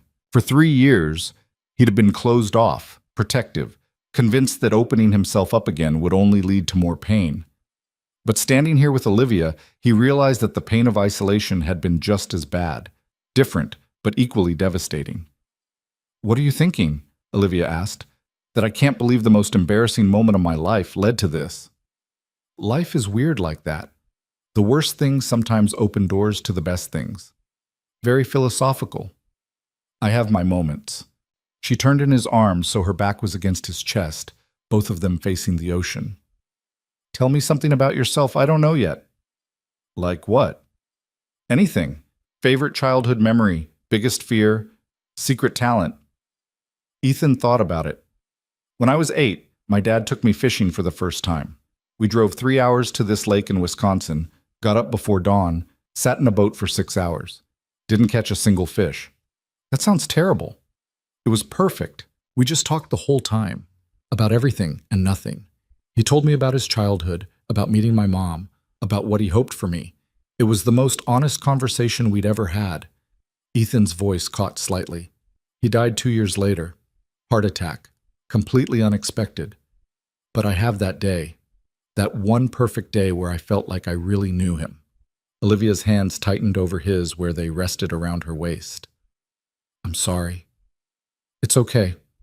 It was a long time ago. He paused. Your turn. Tell me something. I'm terrified of being ordinary, of getting to the end of my life and realizing I didn't do anything that mattered, that I just worked and paid bills and existed without ever making a real impact. That's not going to happen. You don't know that. You're right, I don't. But I know you. And ordinary isn't in your vocabulary. She laughed softly. Sweet talker. They stayed until the cold became impossible to ignore, then finally headed back inside to gather their things. The party had thinned out slightly, people beginning to drift home. They said their goodbyes, made their excuses, and stepped out into the parking lot. In Ethan's car, with the heater running and the radio playing softly, the atmosphere shifted again. The magic of the deck, of the darkness and the ocean and the confession gave way to the mundane reality of returning home. So, Olivia said, breaking the silence, what happens now? Now we go home, check on Emma, probably drink too much coffee tomorrow morning and wonder if tonight actually happened. I meant with us. Ethan pulled out of the parking lot, focusing on the road. I don't know. I've never done this before. Not like this. What do you mean? With Rebecca, everything was expected. We met in college, dated for the appropriate amount of time, got engaged, married, had a kid. Every step was just following the script everyone follows. I never stopped to ask if it was what I actually wanted or just what I was supposed to want. And now? Now there's no script. I have a daughter, I'm divorced, I work from home in my pajamas most days. I'm not anyone's idea of a good catch. Stop it. Olivia's voice was firm. You're a good father, a talented designer, and someone who shows up even when it's hard. That's more than most people can say. They drove in silence for a few minutes, the streets of Harbor Cove quiet and empty at this hour. I want to do this right, Ethan said finally. Whatever that means. I want Emma to be comfortable with you. I want to make sure we're building something stable, not just running on romantic momentum that'll burn out in 2 months. That's fair. What does doing it right look like to you? Honest, slow, being real with each other even when it's uncomfortable. He glanced at her. What about you? Same, I think. Plus, I want to be involved with Emma only as much as she's comfortable with. I don't want to try to replace her mother or force a relationship that isn't natural. Rebecca barely mothers her from 1,000 miles away. You couldn't replace her even if you tried. Still, Emma's the priority. Whatever we build has to work for her too. Ethan felt something warm expand in his chest. Most people would say the right things about prioritizing his daughter, but he could tell Olivia actually meant it. She wasn't just telling him what he wanted to hear. Back at the apartment building, they climbed the stairs together, still wrapped in the comfortable silence that had developed between them. At their respective doors, they paused. "Do you want to come in?" Ethan asked. "Meet Sarah, check on Emma?" "I probably should go home, let you have your space." But she didn't move toward her door. "Or you could come in for a few minutes, just to say goodnight to Emma." "Okay." Inside, they found Sarah on the couch with her laptop, noise-canceling headphones on. She jumped when they entered, pulling off the headphones. "You're back early. I wasn't expecting you for another hour at least." She looked between them, taking in their linked hands and slightly disheveled appearance. "Have fun?" "It was good," Ethan said. "How was Emma?" "Perfect angel. They built a fort, watched 2 movies, ate their weight in popcorn. She's been asleep for about an hour." Sarah started gathering her things. "Jake and Mia crashed in the guest room, if that's okay. I figured I'd just grab them in the morning." "Of course," Sarah hugged her sister. "Good to meet you officially, Ethan. And for the record, you seem way less weird than the last guy Olivia dated." "Sarah," Olivia warned. "What?" "He wore a fedora. Unironically." "You're already doing better." She grabbed her purse and headed for the door. "I'll get the kids around 9 tomorrow." "Don't do anything I wouldn't do." After she left, the apartment felt very quiet. Ethan peeked into Emma's room and found her sprawled across her bed, one arm hanging off the side, mouth slightly open. He adjusted her blanket and closed the door softly. "She's out cold," he reported. "Good." Olivia had wandered to the window, looking out at the dark ocean barely visible in the distance. "Your place has a better view than mine." "Different angle, maybe, but I think we see the same slice of water." She turned to face him, and in the dim light from the kitchen, she looked uncertain again. "I should go. Let you get some sleep. Or you could stay for a bit. We could make coffee, talk, pretend we're not both too wired to sleep anyway." "Decaf?" "I'm not a monster." While the coffee brewed, they settled on the couch, not touching, maintaining a careful distance as if acknowledging that intimacy required deliberate choice now, rather than the spontaneous surrender of the deck. "Tell me about Emma's mother," Olivia said. "The real story, not the abbreviated version." Ethan cradled his coffee mug, letting the warmth seep into his palms. "We met sophomore year. She was studying business. I was doing graphic design. She was driven, ambitious, had this 5-year plan and 10-year plan and 20-year plan. I found it attractive, the certainty of it." "And you didn't have that?" "I barely knew what I wanted for dinner, let alone my life. So I just went along with her plans. They became our plans. Get married after graduation, work for a few years, buy a house, have a kid. Everything on schedule." "When did it start falling apart?" "Probably before Emma was even born, but we both ignored it. Rebecca wanted to go back to work immediately after maternity leave. I wanted to freelance from home so I could be with Emma. We fought about it constantly. Eventually, Rebecca agreed to my plan, but she resented it, resented me for holding her back, resented Emma for needing so much attention." Olivia was quiet, letting him continue at his own pace. "When Emma turned 4, Rebecca got the job offer in Seattle. Director level, huge salary, everything she'd been working toward, and she saw it as her chance to finally pursue her original plan without compromise. She wanted us to come, but I think she also knew I wouldn't. That I'd choose stability for Emma over following her ambition. That's not fair to you. It's not fair to anyone. She sacrificed years for my choice to be a stay-at-home dad. I couldn't then sacrifice Emma's stability for her career. There was no good answer." He took a sip of coffee. "The worst part is, I don't hate her. I'm angry, sure. Angry that she barely calls Emma, that she sends birthday gifts instead of showing up, that she's missing our daughter's childhood. But I understand why she left. She was drowning in a life she never really wanted. Understanding doesn't make it hurt less. No, it doesn't." They sat in silence for a while, the coffee slowly cooling in their hands. I need you to know something, Olivia said finally. I'm not her. I won't ask you to choose between me and Emma. I won't resent the time you spend parenting or the flexibility your career requires. If anything, I admire it. I know you're not her. That's part of what scares me. What do you mean? With Rebecca, I always knew where I stood. Even when it was bad, I knew the rules. I knew how to navigate the relationship. With you, everything feels different, unknown. I don't have a map for this. Good. Maps are overrated.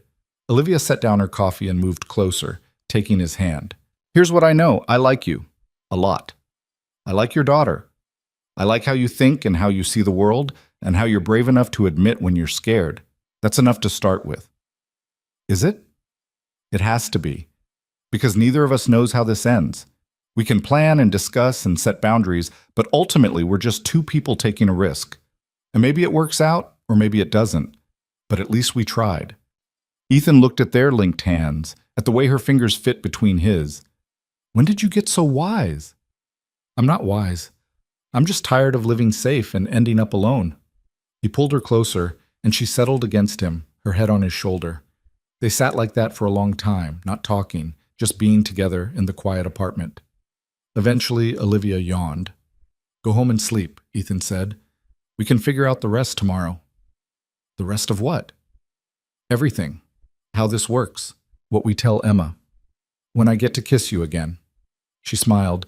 You can kiss me right now if you want. So he did. Soft and slow. A promise instead of a question. At the door, Olivia paused. Tonight was perfect. Even the awkward dancing. Especially the awkward dancing. Good night, Ethan. Good night. After she left, Ethan cleaned up the coffee mugs and checked on Emma one more time.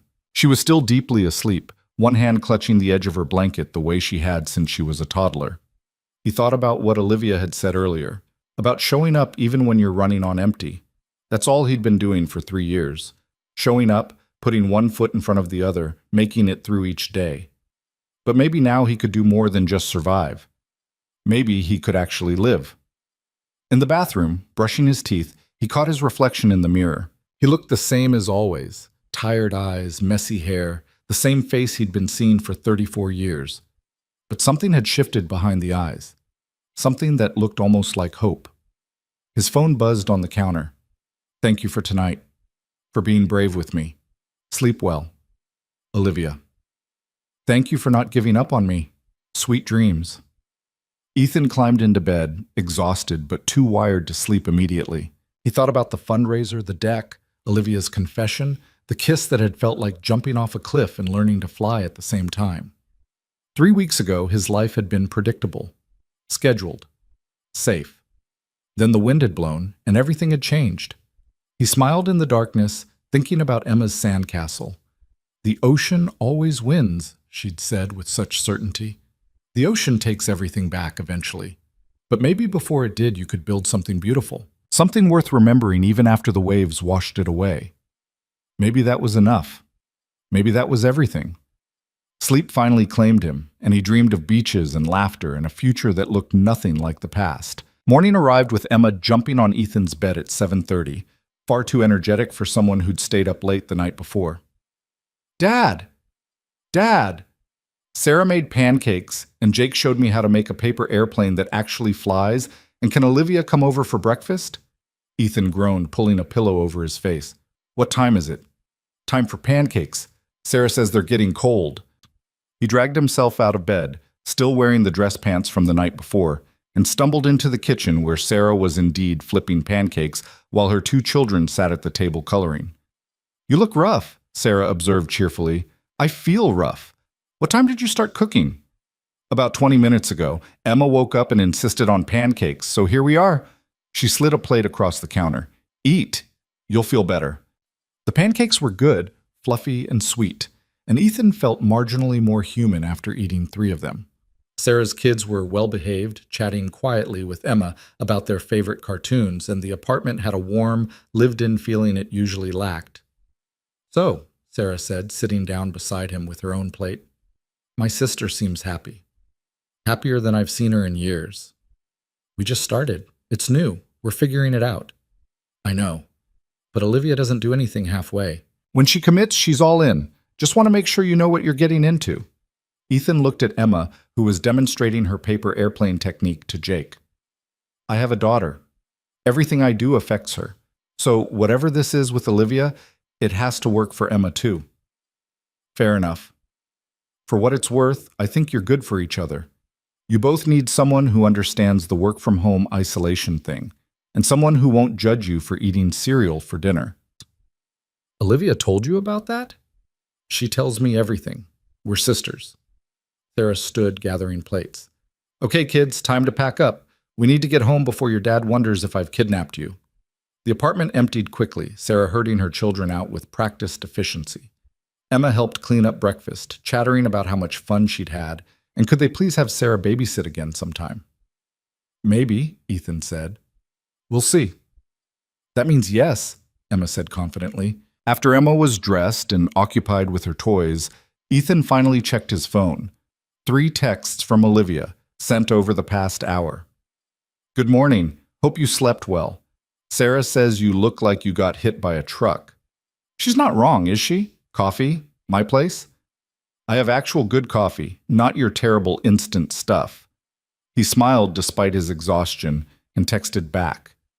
Give me 30 minutes to shower and look slightly less like roadkill. Take your time. I'm not going anywhere. The shower helped.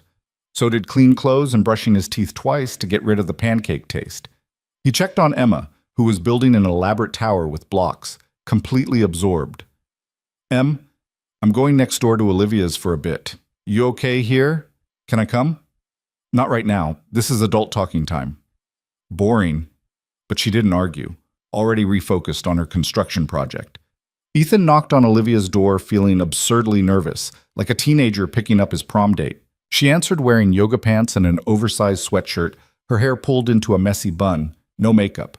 She looked beautiful. Hi, she said, smiling. Hi.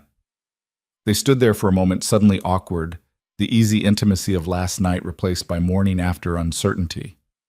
Come in, Olivia said finally, stepping aside. Fair warning, my apartment is a disaster. I wasn't expecting company. Her place was the mirror image of his, same layout, different furniture. But where Ethan's apartment was sparse and utilitarian, Olivia's was warm and lived in. Bookshelves lined one wall, plants occupied every available surface, and photographs covered the refrigerator. Your place is nice, Ethan said. It's messy. It looks like someone actually lives here. Mine looks like a hotel room. She laughed, pouring coffee into 2 mugs. That's because you never unpacked. I've seen those boxes in your living room. I keep meaning to deal with them. You've been here 6 months. I'm a slow unpacker. They settled on her couch with their coffee, and the awkwardness gradually dissolved. They talked about the fundraiser, replaying conversations and laughing at the more ridiculous moments. Olivia admitted she'd been terrified on the deck, convinced she was saying too much too fast. You weren't, Ethan assured her. You were honest. That's different. What about you? Any regrets this morning? He considered the question seriously. No. Terrified, yes, but not regretful. Good. She set down her coffee and turned to face him fully. So we should probably talk about logistics, what this looks like going forward. Okay. I think we should tell Emma, not make a big announcement, but let her know we're dating, see how she reacts. She already knows, or suspects at least. She asked if I was going to marry you. Olivia's eyes widened. What did you say? That we're friends. But she didn't buy it. She saw us holding hands on the beach. Smart kid. Too smart sometimes. Ethan ran a hand through his hair. What if she doesn't handle it well? What if she gets attached and then things don't work out between us? Then we deal with it together. Olivia reached for his hand. But we can't protect her from every possible hurt. And we can't build our relationship entirely around avoiding risk. I know. After Rebecca left, Emma was devastated. It took months for her to stop asking when Mommy was coming home. I don't want to put her through that again. I'm not Rebecca. I'm not going to leave because things get hard or because I get a better offer somewhere else. Olivia's voice was firm. But I also can't promise I'll never hurt her. Or you. People hurt each other, even when they don't mean to. The question is whether we're committed to working through it when it happens. Ethan looked at their linked hands, thinking about everything that could go wrong, but also everything that could go right. Okay, he said. We tell Emma, but gently. Let her set the pace. Agreed. They spent the rest of the morning talking through details, how often they'd see each other, how to balance their work schedules, what boundaries they needed. It was practical and unromantic, but it felt important, necessary. Around noon, Ethan's phone rang. Emma, calling from his cell phone that he'd left on the kitchen counter. Dad, I'm hungry. I'll be home in 5 minutes. Can Olivia come too? I want to show her my tower. Ethan looked at Olivia, who nodded. Sure, sweetheart. We'll be right there. Back in his apartment, Emma gave them a comprehensive tour of her block tower, which had grown significantly in the past 2 hours. It was impressively tall and structurally questionable. It's going to be the tallest tower in the world, Emma announced. Taller than the Empire State Building. That's very tall, Olivia said seriously. You might need additional support beams. What's a support beam? While Olivia explained basic architecture to an 8-year-old, Ethan made sandwiches. He watched them together. Emma asking questions, Olivia answering with patience and genuine interest, and felt something in his chest unclench. This could work. It was working already. They ate lunch together, Emma dominating the conversation with stories about Sarah's kids and the paper airplane competition they'd had that morning. After lunch, Olivia helped clean up while Ethan got Emma set up with a puzzle. I should probably get some work done, Olivia said reluctantly. I have a client presentation on Monday that I've been avoiding. Yeah, I've got a website design that's due Tuesday. They stood at the door, neither wanting to be the first to leave. This was nice, Olivia said. Breakfast, coffee, lunch. Very domestic. Too domestic. Just domestic enough. She kissed him quickly, aware of Emma in the next room. See you later? Definitely. The next few weeks fell into a pattern. Olivia would come over for dinner twice a week, or Ethan would go to her place while Emma was at school. They'd work in companionable silence in coffee shops, laptops open, occasionally sharing frustrations about difficult clients. On weekends, they'd go to the beach with Emma, building sand castles and collecting shells. Slowly, Emma grew more comfortable with Olivia's presence. She'd ask Olivia for help with homework, request her opinion on outfits, include her in bedtime story routines. Ethan watched it happen with a mixture of joy and anxiety, always waiting for the moment Emma would pull back or express resentment. But that moment never came. One evening, about 6 weeks after the fundraiser, Ethan was putting Emma to bed when she asked a question that stopped him cold. Dad, is Olivia your girlfriend? He'd been dreading and anticipating this conversation in equal measure. Yes, she is. Is that okay with you? Emma was quiet for a long moment, thinking. I like her. She's nice to me, and she doesn't talk to me like I'm a baby. She thinks you're very smart. I know. Emma pulled her blanket up to her chin. Is she going to move in with us? Not right now, but maybe someday. Would that bother you? Where would she sleep? Probably in my room. Oh, another pause. What about when Mom visits? Will that be weird? Ethan's heart squeezed. Rebecca's visits were so rare that they barely registered in Emma's routine anymore, but she still held on to hope that her mother would suddenly become present again. If Mom visits, we'll figure it out. But Emma, you know Mom lives in Seattle now, with her own life. That's not going to change. I know. Emma's voice was small. But sometimes I pretend it will.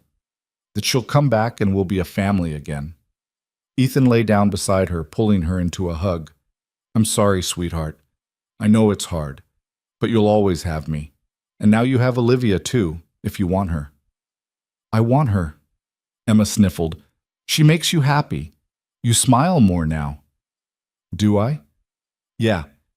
You used to always look tired and sad. Now you look tired and happy. Ethan laughed despite the lump in his throat. I'll take it. After Emma fell asleep, he sat in the living room staring at his laptop without seeing it. His phone rang. Olivia's name on the screen. Hey, he answered. Hey yourself, you sound weird. Everything okay? Emma asked if you're my girlfriend and if you're going to move in. Silence on the other end. Then, what did you tell her? That yes, you're my girlfriend and maybe someday on the moving in. Was that okay? More than okay. What did she say? That she likes you, that you make me happy. He paused. She also said I look tired but happy instead of just tired. Olivia laughed. Kids are brutal with their honesty, but also, she's right. You do seem happier. I am happier. That's the scary part. Why is being happy scary? Because I got used to being not happy. I built my whole life around just surviving. And now you're here and everything is different, and I keep waiting for it to fall apart. Ethan. Her voice was gentle. It's not going to fall apart just because you're happy. You're allowed to have good things. Am I? Yes, you are, and I'm not going anywhere unless you tell me to. They talked for another hour about everything and nothing. Work frustrations. Emma's latest school project. A funny thing Mrs. Chen had said in the hallway. The mundane intimacy of two people building a life together, one conversation at a time. The following weekend, Olivia suggested something unexpected. I want to take Emma to the aquarium, she said over Saturday morning coffee at Ethan's place. Just the two of us. Give you a morning to yourself. Ethan's protective instincts immediately kicked in. I don't know. You don't have to decide right now. Think about it. But I want to build a relationship with her that's separate from you. Not replacing you, just existing alongside. Emma, who had been pretending not to listen while playing with her blocks, perked up. There's an aquarium? In Monterey, about an hour away. They have otters and sharks and a huge kelp forest tank. Can we go, Dad? Please? Ethan looked between them, Emma's excited face, Olivia's patient expression, and realized he had to let go. Had to trust that Olivia wouldn't let anything happen to his daughter. Had to trust Emma to navigate this relationship on her own terms. Okay, but you have to listen to Olivia and stay close to her, and I'll take good care of her, Olivia interrupted. I promise. 2 hours later, he watched them drive away, Emma waving enthusiastically from the passenger seat. Then he was alone in the apartment for the first time in months. The silence felt strange. Not peaceful, oppressive. He tried to work but couldn't focus, tried to watch TV but got bored after 10 minutes. Finally, he grabbed his sketchbook and went down to the beach. He hadn't drawn just for pleasure in years.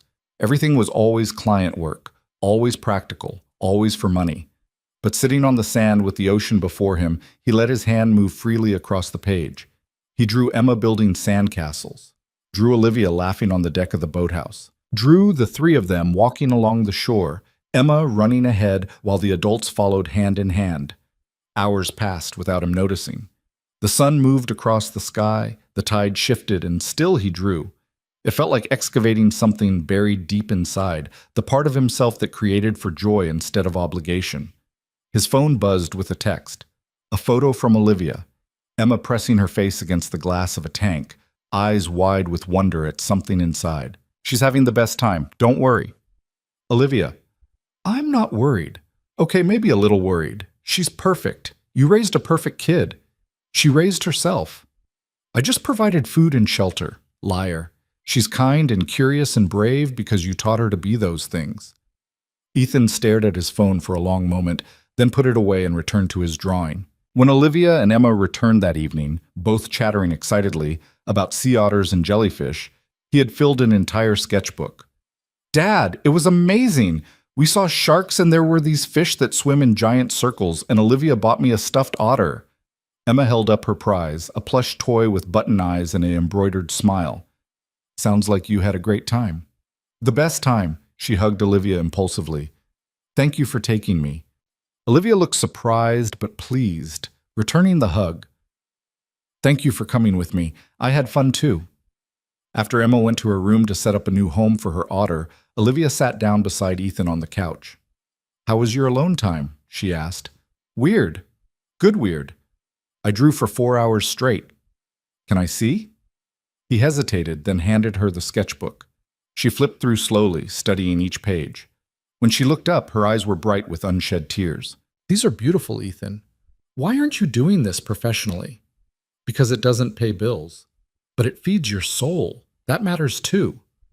She closed the sketchbook carefully. You're really talented, like gallery showing talented. You're biased. I'm honest. There's a difference. She set the sketchbook on the coffee table. Emma and I talked today about her mom, about you, about us. Ethan's stomach tightened. And? And she's okay. More than okay. She told me she worries about you being lonely, that she tries to be good so you won't be sad. She said that? She's perceptive, and she cares about you so much it's actually kind of heartbreaking. Olivia took his hand, but she also said she's happy you found me, that you seem like yourself again, whatever that means. I don't even know what that means. Maybe it means you're letting yourself be more than just a father. You're also Ethan, artist, partner, friend. You're allowed to be all those things at once. They sat in silence, holding hands, listening to Emma sing to her stuffed otter in her bedroom. I think I want to propose something, Olivia said finally. Okay. I've been thinking about my business, how I could combine my marketing expertise with your design skills.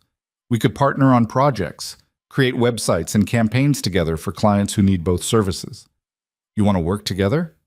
Not exclusively. We'd both still take our own clients.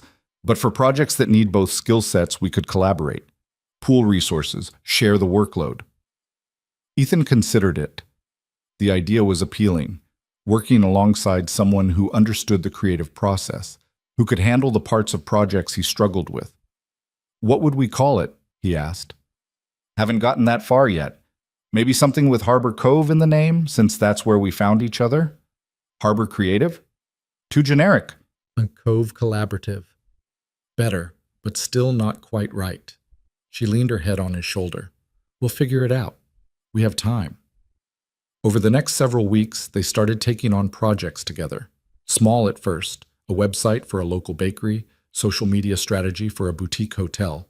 But the work was good, the collaboration natural, and soon they had more clients than they could handle individually. They set up a shared workspace in Olivia's apartment, 2 desks facing each other, a whiteboard for brainstorming, a coffee maker that actually produced decent coffee.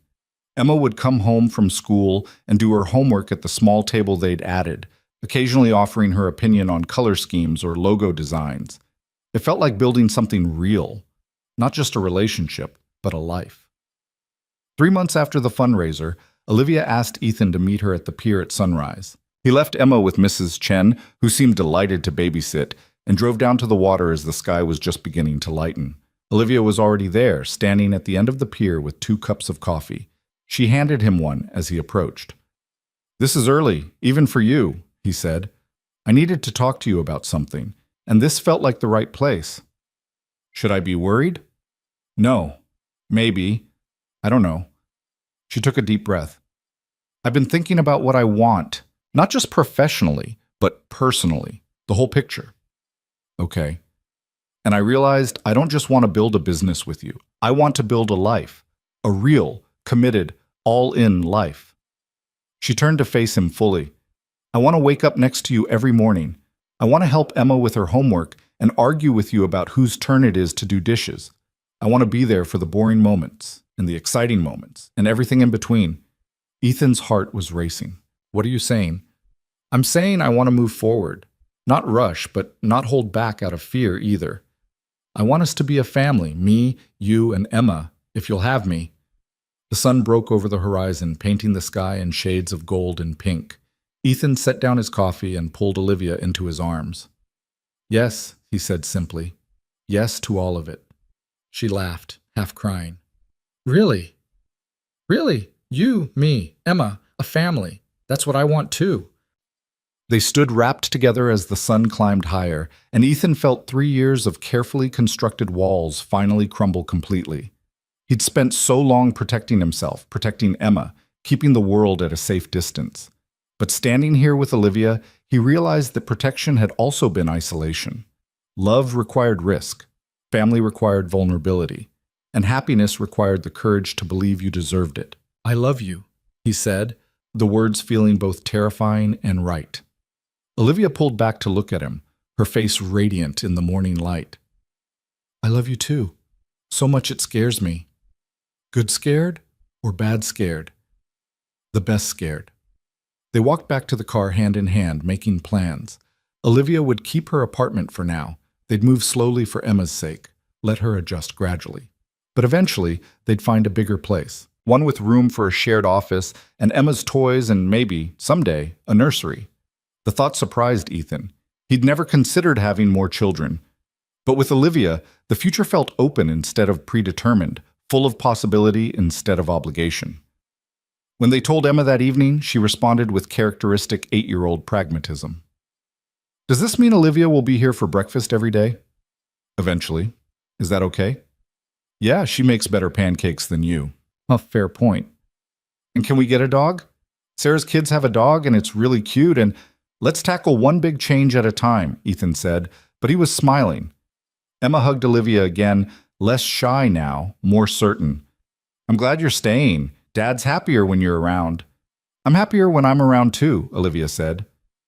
That night, after Emma was asleep, Ethan and Olivia sat on the couch going through his old sketchbooks. Some were from college, others from the early years of his marriage. All of them showed a progression, from stiff, uncertain drawings to more confident work, then a long stretch where everything looked mechanical and joyless. This is where Rebecca left, Olivia said, pointing to a particularly lifeless series of commercial designs. How did you know? Because your art dies. You stop taking risks, stop experimenting. Everything becomes safe and functional. She flipped to his recent work, the beach drawings, sketches of Emma, portraits of her. The life had returned, the joy evident in every line. You're creating again, she said softly. Really creating. Because I have something worth creating for. 3 months later, they took their first vacation together, a long weekend in San Francisco where Olivia had lived before moving to Harbor Cove. She showed them her old apartment building, the office where she'd worked herself to exhaustion, the coffee shop where she'd spent countless mornings. I hated it here, she said, standing outside her former building. Not the city itself, but what I'd become. Someone who worked 80 hours a week and called it success. Do you miss any of it? Ethan asked. Sometimes I miss the energy, the feeling that important things were happening and I was part of them. But then I remember what I gave up for that feeling. And it wasn't worth it. They walked through Golden Gate Park, Emma running ahead to climb on every available surface. They ate dim sum in Chinatown and rode the cable cars and took a boat out to Alcatraz. It was touristy and cliché, and Emma loved every minute. On their last night, while Emma slept in the hotel room, Ethan and Olivia sat on the balcony overlooking the city lights. I've been thinking, Olivia said, about the business. What about it? We're doing well, really well. We could scale up, hire people, maybe open an actual office instead of working from home. That's a big step. I know. And maybe it's too much too fast, but I also think we're onto something. The combination of design and marketing, the personal touch we give clients, people respond to it. Ethan thought about it. 6 months ago, he'd been barely keeping his head above water, taking whatever projects came his way just to pay bills. Now he was turning down work because they had too many clients. Let's do it, he said. Not immediately, but let's make a plan. Figure out what scaling up would look like. Really? Really, I'm tired of playing it safe, ready to take some risks. Look at you, being brave. I learned from the best. They kissed in the glow of city lights, and Ethan felt a contentment he'd never experienced before. Not the absence of problems, but the certainty that whatever challenges came, they'd face them together. Back in Harbor Cove, life continued its gentle rhythm. They found a 3-bedroom house for rent, closer to the beach, with a yard for Emma to play in and a spare room they converted into a shared office. Emma adjusted quickly, excited about having her own bigger bedroom and a backyard. Mrs. Chen threw them a housewarming party that half the apartment complex attended. People brought casseroles and congratulations, asking about the business and admiring the house. Ethan felt overwhelmed by the community they'd somehow built without trying. You did good, Mrs. Chen told him, patting his arm. Found yourself a good woman, built a good life. Your daughter is happy. That's what matters. Thank you for everything, for being a good neighbor and friend. Pah, I just meddle and gossip. But I have good instincts about people. She glanced at Olivia, who was showing Emma's school friends the backyard. She's solid, a keeper. I know. 6 months after moving into the house, Ethan was working late on a client presentation when Emma appeared in the doorway of the office. Can't sleep? He asked. I had a question. Shoot. Are you going to marry Olivia?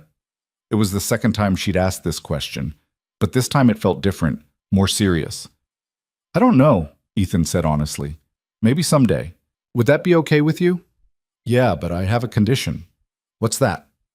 Can I be in the wedding? Sophie was a flower girl at her cousin's wedding, and she said it was really fun. Ethan laughed. If Olivia and I get married, you can absolutely be in the wedding. Good. Emma started to leave, then turned back. Dad? Yeah? I'm happy we live here, in this house, with Olivia. Me too, sweetheart. After she left, Ethan sat staring at his computer screen without seeing it. Marriage. The word had felt like a trap after the divorce, something to avoid at all costs. But with Olivia, it felt different. Not like losing freedom, but like gaining partnership. He found her in the kitchen, making tea before bed. Emma asked if we're getting married, he said. Olivia's hand stilled on the kettle. What did you tell her? That maybe someday. She wants to be in the wedding. Smart kid, planning ahead. Olivia poured hot water into 2 mugs. What do you think? About marriage? Honestly, it terrifies me. But in a good way. The kind of terrifying that feels like growth instead of fear. That's very philosophical. I have my moments. He took the mug she offered. I'm not ready yet. But someday, when it feels right, I'd like to ask you, properly, with a ring and a plan and all the things that make it official. I'd like that too, someday. She kissed him softly. No rush. We have time. 1 year after the wind had blown Olivia's wrap off on the beach, Ethan took Emma back to that same spot. They built an elaborate sandcastle together, more ambitious than any they'd attempted before. Remember when we first came here? Ethan asked. When we'd just moved to town? Yeah, I was sad about leaving the old house. Are you still sad? Emma considered this seriously, the way she approached all big questions. No, I like it here better. We have Olivia and the beach and Mrs. Chen makes those good spring rolls. And you smile more. Everyone keeps telling me that. Because it's true. She added another tower to the castle. Dad, can I ask you something? Always. Do you still miss Mom? The question caught him off guard. Emma rarely mentioned Rebecca anymore, had seemingly accepted her mother's absence as permanent. Sometimes, he said honestly, I miss the person I thought she was, but I don't miss the relationship we had. Does that make sense? I think so. Emma was quiet for a moment. I used to think if I was really good, she'd come back. But now I know that's not how it works. Ethan's heart broke a little. Mom leaving had nothing to do with you. You were perfect then, and you're perfect now. She left because she needed to pursue her own life, not because of anything you did or didn't do. I know. Olivia explained it to me once. She said some people aren't meant to be parents, even if they try. When did she tell you that?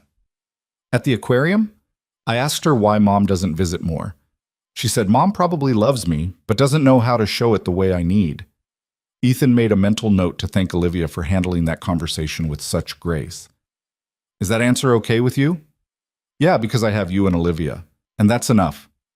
They finished the castle as the sun began to set, then sat back to admire their work. It was impressive. Multiple towers, a working moat, shells and seaweed decorating every surface. The ocean will take it back eventually, Emma said, echoing her earlier wisdom. It will. But we built something beautiful anyway. Yeah, we did. Walking back to the house, Emma's hand in his, Ethan thought about everything that had changed in a year. The loneliness that had defined his existence had been replaced by connection. The survival mode that had governed every decision had given way to actually living. At home, Olivia had dinner waiting, nothing fancy, just pasta and salad, but made with care. They ate together, the 3 of them, talking about their days and making plans for the weekend. After Emma went to bed, Ethan and Olivia sat on the back porch watching fireflies drift across the yard. I have something for you, Ethan said. He handed her a manila folder. Inside were designs, logo concepts, website mock-ups, business cards. What is this? Olivia asked. Harbor Creative Studios, our official brand. I've been working on it for weeks. She flipped through the designs slowly, her smile growing. These are incredible, Ethan. Professional, polished. Exactly what we need. We've been operating without a real brand for too long. If we're serious about growing the business, we need to look serious. We're really doing this, aren't we? Building something that matters. We already built something that matters. This is just making it official. Olivia set down the folder and moved closer, settling against him. A year ago, I was miserable and lonely and convinced I'd be alone forever. Now I have you and Emma and a business I actually care about. It feels almost impossible. But it's not. It's real. We made it real. They sat in comfortable silence, listening to crickets and distant ocean waves. Somewhere inside, Emma slept peacefully, secure in the knowledge that she was loved. In the office, their computers held projects that challenged and excited them. In the future, uncertain but full of possibility, lay a life they were building together one day at a time. Do you ever think about that day on the beach? Olivia asked. The wind, the rap, the complete mortification? All the time. Do you wish it hadn't happened?